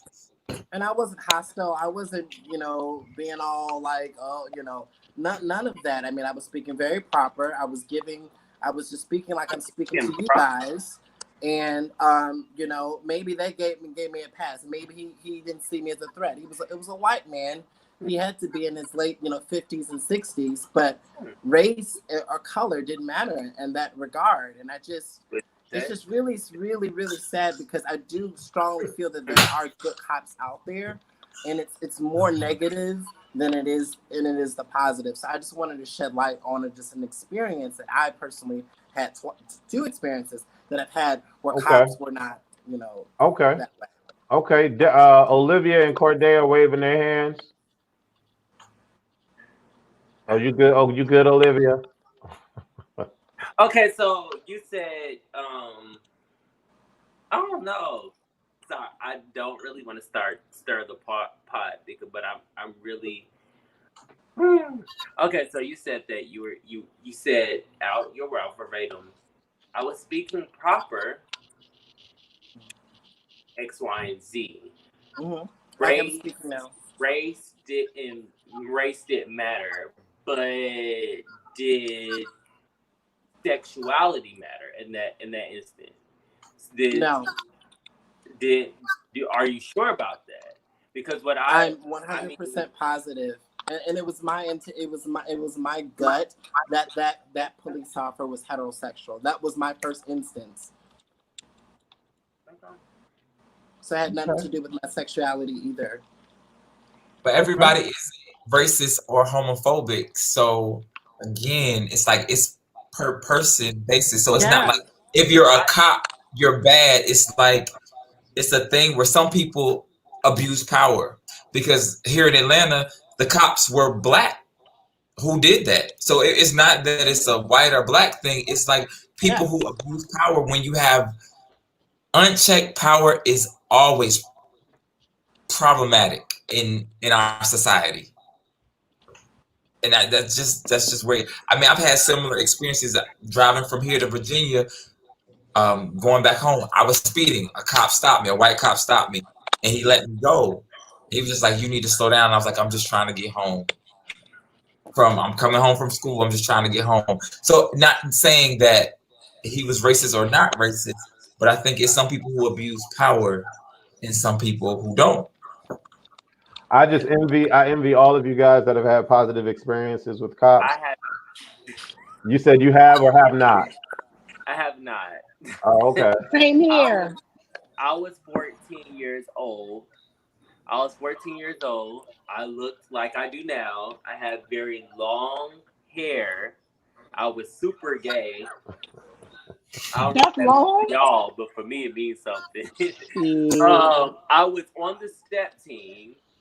The only boy on the step team was probably like 2 of us. And I was with a friend, and it was after step practice. I was kind of catching her up on some steps, and we walked a block up the street to the store to get something to drink because we were tired after all this damn stomping. Okay? All this stomping to get you there. Okay, so we was walking to the store. On our way back from the store, three police vehicles. I was 14. So mind you, I haven't hit my puberty yet. I haven't hit growth spurt yet. So I was probably $110, if not just a buck. And I was very, very short. And I was super gay. Like, come on. Anyway, so three police cars, not one, not two, but 3 police cars from the opposite side of the road. It's a 4-lane road, 2 lanes going up, 2 lanes going back. They're on the far end from the 2 lanes going up. I'm on the other end from 2 lanes going back. They swerve off of their lanes, hit the curb, pull me over, put me to the ground, put me in handcuffs, and put me under arrest for what I don't know. So, to me, my experience with police are definitely they see color first. The person who reported a vandalism 20-30 minutes earlier, vandalism now, this is just the vandalism on her car in the front yard,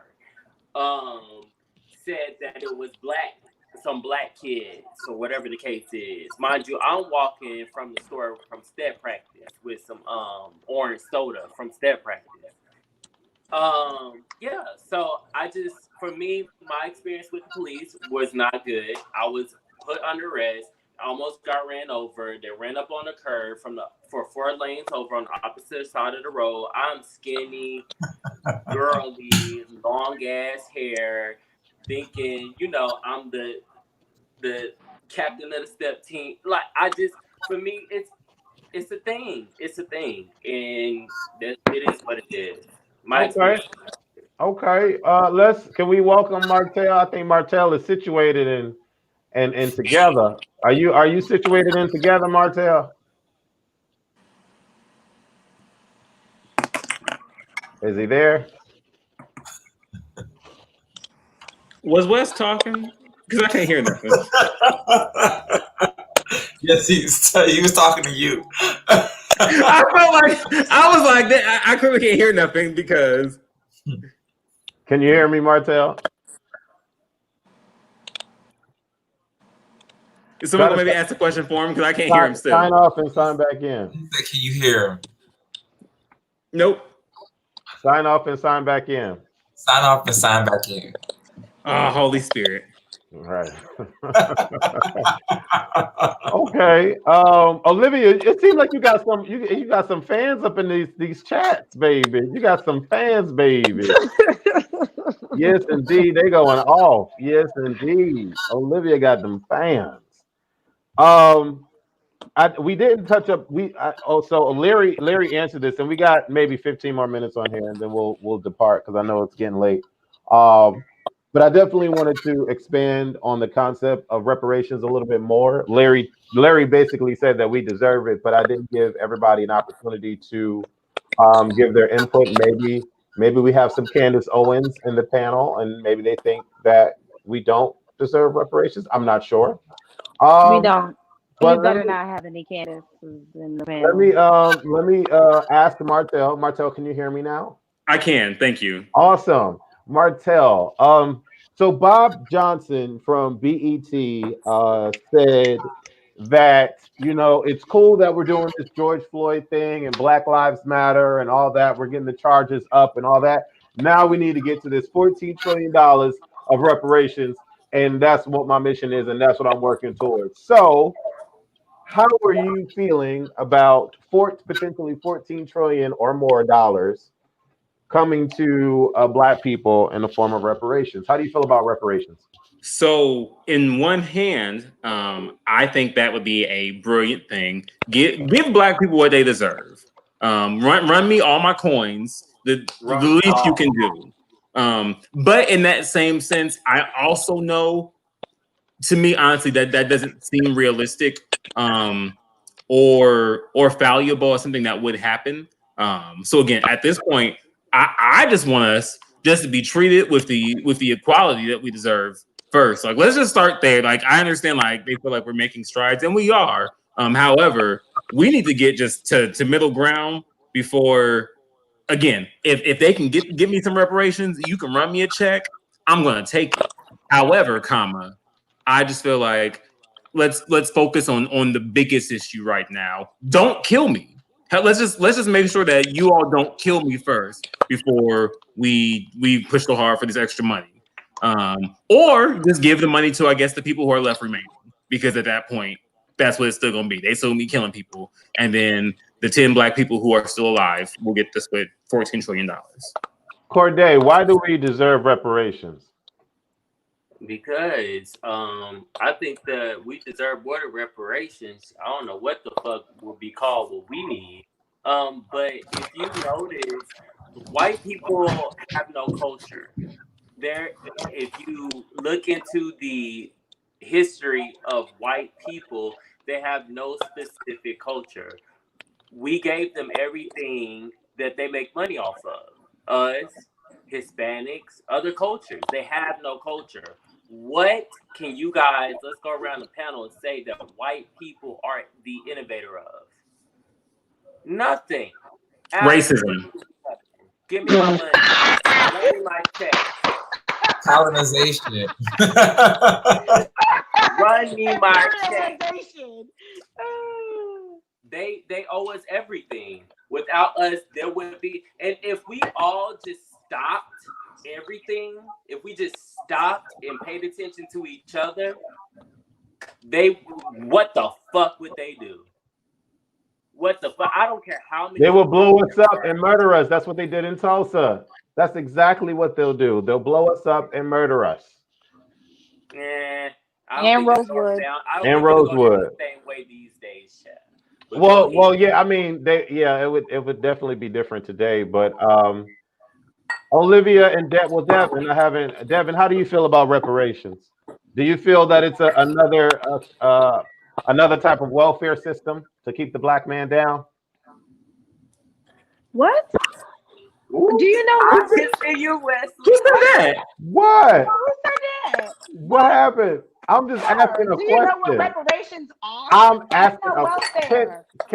No, I see where he's coming from. Friend, I love you, and that was a loaded question. Okay, And that was but let them But answer. Olivia, I see where he's coming from. Let I see them where he's coming from, because regardless if it's money or anything else, what people have to realize, and what I try to stress upon people, regardless if they agree with the whole black on black crime thing, sorry, but it's the message and the imagery that we put out there on something that matters. If we say that, oh, this is it's what it is, then white people are like, okay, give them their little money. It don't really mean shit. That's how they look. It's another welfare system. Give them their little check, child. Because at the end of the day, we will reign above all. Okay, hold on, wait. I want Devin to respond. Devin did not get the chance to respond. Corday, I want Corday to respond. Corday, are you familiar with all of the groups in America who receives reparations? Say that one more time, baby. Are you familiar with all of the groups in America who have received reparations from America?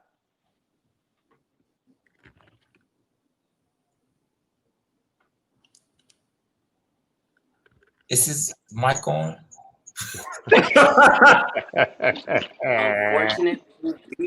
Unfortunately, because of who we are, that's all that matters. We always, as black people. No. I want you to answer my question because it's important. Are you familiar with all of the I do know. You're right. Are you familiar with all of the groups?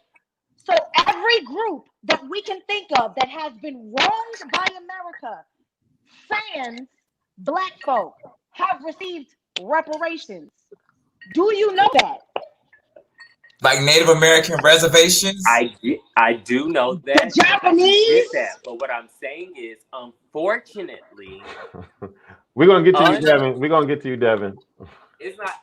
The message will never get across because we're prideful of who we are. I get it. I'm proud of who I am, and we should be.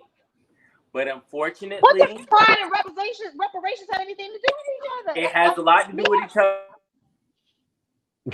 other. Okay, so great. He froze. Let me get in. Let me interject in here real quick. All right, so Devin, I think you're still there. Yes, you're still there. Devin, you have the floor to answer that question now. I'm gonna pass. By the way, you're them. I don't even have the energy to even answer that. I'll pass. Okay. All right. So Olivia, to answer your question, that the reason why I even put that out into the atmosphere was because I saw a very disturbing video of a white girl explaining to her parents the importance of Black Lives Matter. And her father was dead set on saying to his daughter that Black people have it made, that Black people do not need a handout, that Black people do not need reparations. All Black people have to do is work hard to get what they think that they deserve. So that's why I was bringing out those opposing opinions to the concept of reparations. I wanna touch upon real quick before we leave this this live about the trans woman that got attacked Anaya. by over 30 or up to 30 men. Why did you wave your hand like that? That's horrible. I want to say this real quick. There are two messages being put out there, or two ideas being put out there. One is on the positive front, like, we shouldn't do this, trans lives matter, so forth and so on. And then you have that other idea that pops up when they hear the story, and the question that comes out of their mouth is, what did she do? And so that is very problematic, that a lot of individuals think that trans people are out here causing harm onto themselves because they are out here doing horrible things to people or scamming people or things of the sort. So hopefully you guys have somewhat of an opinion on this particular topic. I will start with Martel. What do you think about everything that's being said about trans women, and what are your thoughts? So I saw the video. No matter how you put it, the video is trash. Like, I literally saw them. That could, whether she is a trans woman, she could have been a man, been a woman, been whoever. The fact that there was legit, like, there was so many people tearing that woman to bits, and I can't fathom how, especially men are so hyper masculine. They're so blah blah blah. This skip. There's no way I know when I fight people, I don't need 4 and 5 people with me, because I'm gonna handle you myself. If I'm getting whooped, okay, come jump in and do what we need to do. But still, there's no reason that there could have been 30 people attacking this one human being. All in all, didn't look like this is a woman. So I understand, I guess, as I've grown, I know in my youth, I had lots of like, oh, okay, well, because I've seen. I've grown up with some people, like I've seen trans women who kind of do things where, for whatever reason, like they could have been having some secret relationship, whatever. I don't know how it started. Realistically, to me, at this point, that doesn't matter. All I know is I saw a video of just a gaggle of grown men. I'm sorry, a gaggle of adult boys attacking a woman. But again, regardless of what she identifies as or anything in that matter, the fact of that many people. Those people could be out there protesting. Y'all was out here attacking this woman when y'all could be out in these streets fighting for your own Black lives. Let's talk about that. But yeah, so to me, I couldn't, like, I was sickened by it, because I would hate, my God, like that could have been someone I know. That could have been my friend. That could have been me. Okay. Larry, your thoughts? Trans rights are human rights, period. And the idea that it's okay, it's the same thought process that white people justify police brutalizing black bodies you're using. Well, what does she do? It's like no matter what she did, it doesn't justify being beaten to death almost. Because if that store owner hadn't let her find rescue behind the cage, they probably would have killed her. And I think that's an issue where we're not fighting for all black lives. So that's why I say all black lives matter, because trans people are our sisters, brothers, cousins, mothers, fathers. They should be treated the same way we would want to treat anybody else. Like, yeah, Okay. yeah. Okay. Devin, can I get your thoughts? I just thought the video was disgusting, and it's just really sad to see how she was basically pleading for someone to help her. And I'm happy that the store people was like there, but like it just seemed like there were so many people around that just wanted to see this woman be stripped of everything, and that's just crazy. I think sometimes we're I just got very furious. I mean, it's just very sad. Even talking about it just makes my blood kind of boil a little bit. And I wasn't going to answer your other question, but I'm going to answer it now because I've had some time to process on how I was going to answer the question. That's why I passed before. But real quick, African Americans, Black people in America we are owed so much, and it's long overdue. However, I don't necessarily feel deep down that money is gonna fix the problem. I think a lot of times when there's like settlements or just different things, it's like money's just thrown at us as like, okay, they have money now, they can shut up and just be quiet. I think there's so much more that could be done to clear up the hurt and the pain and the everything that we've endured as African Americans in this country. But I don't necessarily believe $14 trillion of money is the answer. I don't know what that answer is, but money doesn't fix all problems. So that's just kind of my answer on that. Olivia, I have a question for you. Why do you think it is that when someone hears the story of what happened, that someone's mind can go to, well, what did the trans woman do? Why do you Because think that is? it's the same idea of this is how oppression works, right? This is a disease that we all have. We all want to get into a space where someone is better than another group.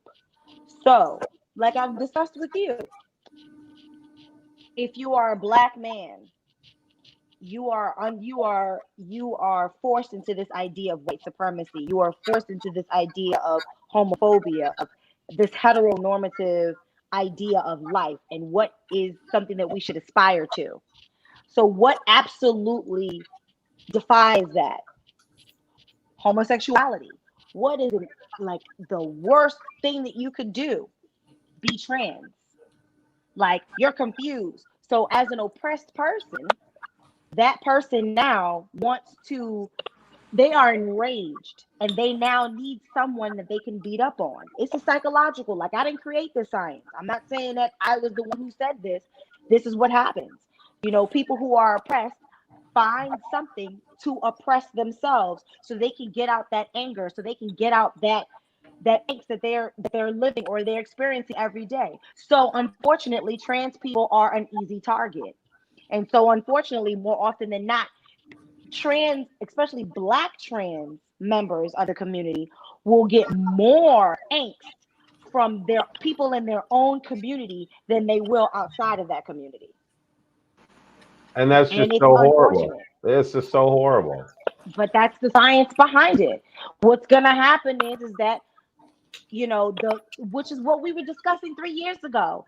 And shout out to what's his name? Dantes. He was the one that said it. That who is the group that will experience the most amount of prejudice? It's black trans. That is true. They're gonna get killed more often than not. They're gonna get bullied more often than not. I believe that we absolutely need to protect trans lives, because if we protect black trans lives, we're really about some human rights in that space. Because saying LGBT doesn't really affect the one group who gets it the most, and it's black trans lives. Okay. Okay. Anybody object to what Olivia just said? All right. Corday ain't got no objection. All right. Come on And with so, it. Jamar, what are you trying to say? You said what an estimation. Hold up, You're because muted. you was shady with that. Ooh, he You're muted me. muted. He muted me. No, he's muted. No, No, he I muted said himself. Jamar. You muted Oh, yourself. oh. I was talking about Jamar. What an estimation of $14 trillion and 246 of slavery. What? So, baby, it's 401 years. So we are still a part of the systematic idea that we now consider slavery. Just because you are not in bondage physically does not mean that you are not in bondage here and here. So we have 401 years, sir. No shade. That's one. Two, um, in order to, we're not asking for $14 trillion to fix anything. We're saying help it close the gap. Like, it's not going to be fixed in this generation, nor the generation that's just been born. It's going to be fixed ideally 2 and 3 generations beyond that. But we have to do the work now so that our grandchildren have an opportunity to be better than we were and to live an experience better than we can. No shade. So I'm So gonna to answer Dang, Paul. my bad. What happened, Corday? What happened? I wanted to respond to all of this. What? But Oh, you I thought muted I yourself. thought you did already. Go My ahead, bad for Corday. interrupting. No, go ahead, Corday. Uh, no, but my response to the drawback of like if they owe us some blah blah blah, I think they do owe us something. Money's great, honestly. Just send me the money, blah blah blah. Like she said, it's great, but does it fix it? No. Is it gonna change their state of mind? Never. Okay, so moving on to the next thing about the trans woman of being in the LGBTQ community. Um, I'm a very old guy, and I've been in this community for a very long time, as many of you may have been. Um, Particularly that situation, I watched. She did an interview with someone. I don't know who she was, but she did an interview with someone, and she explained the whole story. And I Who, watched it right. Anaya? Yeah. Right. I watched it right before we got on here, and from the story that I heard, I feel like the anger and the angst of doing what they did may have been because she's a trans, but beyond a reasonable doubt, I don't think so. I feel like the fact that people are trying to make this a whole trans movement, I feel like at this moment it's unnecessary. Not unnecessary. That's a bad word. I just don't feel like it's that. I just don't feel like it's that. I feel like if it was, So hold on, real quick. I feel like if it was an everyday guy. Hold on, Corday. Simply put, what in the interview did you hear that makes you say that? So what I heard in the interview that she said verbatim was she threw the first punch at a female. She put herself in a situation because she hit 3 other cars and she tried to do a hit and run. She tried to leave the scene and then she went back to the scene. I feel like if any other boy, person, whatever the case is, whether because it was just one person against 30 men, would have done the same thing, it would have been the same situation. That's just my personal opinion. I Okay. feel like if it was a boy doing the same thing against 30 men, they hit 3 different cars and they try to leave the scene and then come back to the scene and then be aggressive on the scene and try to hit another female when the straight community know that you're a guy and they identify your anatomy as a guy, Okay. then it's a bit different. That's just my opinion. I feel like Okay. everybody can do whatever they want to do, make whatever decisions, choices, or whatever's in that biological clock that they want to make. But when the outside world views your humanity, your anatomy as a male because of your male stature, what strength, whatever the case is, and you decide to hit a female, I think that guys are automatically going to start to flex. If you are a trans man and I say, oh, I know that's a guy, and you hit my little sister or you hit my mother, A trans woman. Guys don't flex The trans guy would be a form right. female. Period. Just, Because I don't hit women. Period. That's what it is. So at the end of the day, that's what she said happened. This came from her mouth. Y'all can go on Facebook. She interviewed with some girl, some lady with her nails that were curled up into like 3 different curls. And she said that she stole off on a female and they saw her still off on a female. And that's when she was attacked. Okay. And if you watch the video, she was not like innocent, like, oh my God, don't hit me. She was an aggressor to the situation. So you don't think like calling the police instead of like a mob of people jumping on one person? She didn't make that. If you watch the interview, watch her interview and listen to it, and come back. I'm asking you. No, I'm not talking about her interview. I'm asking you questions. Different opportunities.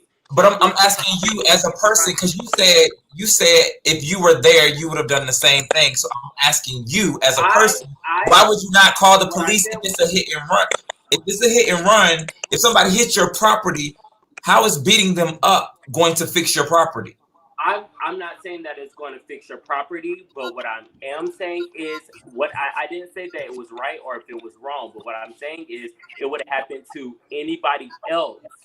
If it was a guy, that happened to her. I don't feel like that it would have happened to. I don't feel like that it was anything that just would not have happened. Like, period. Okay. Like, okay.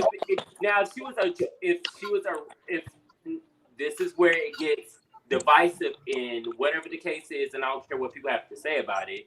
If people actually saw her as a woman, if her stature was as a woman, and they identify her as a woman, maybe they would have done the same thing. You're right. Maybe. Maybe. And Okay. I can't make that decision because that's this not argument is problematic. It is. You're making the same, but you're making the same argument that people make about police killing black people. That's the same argument white people use. Well, if you wouldn't have done this, then it wouldn't have happened. Like, that's ridiculous. That type of thinking is anatomy with whatever female situation that you have in your mental capacity. I accept it. I don't mind it. That's just me. That's on my end. But if people see you as a man because you were born as a man and that's your figure and your anatomy and that's what they see you as, that's what they treated you as, and that's what your strength is. That's what your strength is. All right. It's a different situation. But it's All right. So this is why we can't teach people how to vote, because you see what's happening right here. Sorry. This is what happens. It's a waste of energy. That's crazy. All right. So we're gonna close. We're gonna close. As it is what it is. People have a difference of opinion, and so that's the reason why where did Olivia go? What happened? She's right here. She took a moment. She fainted. I just couldn't. So let me just say one thing. Can I just say one thing? I just want to say one thing. But this is exactly what I'm talking about. Because oppressed people. Because as a black gay man, if anything, you really should be on the side of Iyanla, because that's your opinion. You don't live in my situation, baby. You don't live in my situation. In my situation. Hold on, Corday. In my situation, I'm gonna say this. In my situation, I've seen worse videos done to worse people. I've seen worse videos done to worse people by trans women towards black gay boys. I've seen them jump them at abundance. Well, we're not talking about other videos. We need to stay on the subject matter. I'm gonna let you talk. I'm gonna let all of y'all talk, and I'm not gonna say nothing. My last statement. If we're going to address this fairly, If we're going to address this fairly, we need to take it back to the last panel. If we're going to address this fairly, we need to address black on black crime. Because I've seen trans women and a whole load of them jump trans boys at the same level, stomp them out in the fucking street, and that girl is surviving. She's fine. She's in the video brushing her hair like everything is okay. So at the end of the day, I've seen the same thing from the trans community, from the gay community. So you cannot sit here and be like, oh my God, they were so wrong for jumping her, for doing a hit and run, coming back to the scene, and then hitting a woman in the face when she's stature as a man. You can't do all of that. You can't. All right. Cool. This is why people need to educate themselves. I love everybody. I love everybody. I appreciate your position, Corday, and I love you enough to let you know that I wait for you on the other side, and I want to embrace you and hope that you can get to this side of loving the people who are just fucking being trans, black. I want you to just hug on them. They have enough things against them. They have enough things against them. I don't need to talk about black on black crime. I don't need to talk about trans on trans crime. I don't need to talk about any of this because at the end of the day, it is still rooted in white supremacy and heteronormative behaviors. So at the end of the day, everything that you're talking about right now is a conditioning. And unfortunately, I can't stand with you on it. So America and the entire world, I'm letting y'all know this is not Olivia Rose's argument. I'm saying that all trans lives matter, especially black trans lives. And I'm not going to sit here and just allow this to kind of shake out like this, because this ain't it. I love you, Corday, enough to embrace you and tell you, look, no. I'm not mad. I'm not mad at you for trying to educate me, and I always listen to you, and I tell you when I'm wrong. Even when I say something and I come back and I let you know what, you open my eyes to this like I did today. When it comes to this in particular, I've lived this climate. I'm 32 years old. I'm I don't 39. care what nobody say. And I've been in this climate since I've been 18. And I see what happens. I've been gay since the days of time. All right. So we're gonna pause. We're gonna close. They've been doing it for years. We're gonna close the call. Corday. What I want to do right now. We need to bring this topic back up because it's important. Yeah. We need to do it on the next live. We need to, because we need to really include our black trans lives. I've seen it because for years. Listen. They're aggressive, just like the Listen. I'm glad that we're divisive on it. Well, Corday is divisive. I'm glad that we have somebody that's divisive on this, because we do need to go back and forth. Because, like I said before we got onto this topic, there were two sides. There was a side that was here and in defense, and then there was a side that was questioning the behavior of this person. And so here we are. I mean, it's regular communication out there. I've had so many people ask. I have so many people say, "Well, what did she do?" Because X, Y, Z. And so, no, because no, we good. We done been on here for a long time. I want everybody. Hold on, Corday. I want everybody to close off on everything that we discussed. Do not give me a 9. No, just cut us off. Because that's I just have one question. I have one question. What did those straight guys do that trans and gay guys have not done already? What have they done? Right, so, how many videos can I pull up of what gay guys have done to trans women, and what trans women have done to other gay guys that those straight guys did not do? Are we gonna come back next week? Are we gonna come back next week? Yes, we gotta come back to this topic next week. I'll be back next week. No closeout topic. Devin, are you cool to come back next week, Devin? I'll check my calendar. Devin, I love you. I miss you, Devin. I want to say thank you to everybody that joined us on this Culture Club ATL Live edition. We had some intense things to talk about. We had some opposing opinions, which was great because I hate when everybody agrees. Corday, You are the wild card, and I love it. He's the new Dantes. Yeah, I No, love it. I'm not So trying to be a wild we are card. definitely What I'm going to. trying to do is pull what we do as Black people to the forefront and say what is different that we are doing in videos and these postings that y'all are not that these white people aren't doing. And on It's that no note, I want to thank different. everybody. That's my own course. On that note, I want to thank everybody for tuning in. You guys have a blessed and great night. Stay safe out there if you're protesting, and please go vote. Larry and Olivia are not going to teach you how to do it, but if you have any questions, You can download the Party of Lincoln app and get busy and start to use this. but it is definitely important. It is definitely important for you to go out and flex your right to vote. It is definitely important. And again, you can vote early. You don't have to wait till June 9th. You do not have to wait till June 9th. I know every state, I'm talking about Georgia State, every state is different, but you do not have to wait till Georgia 9th. June 9th. Go vote.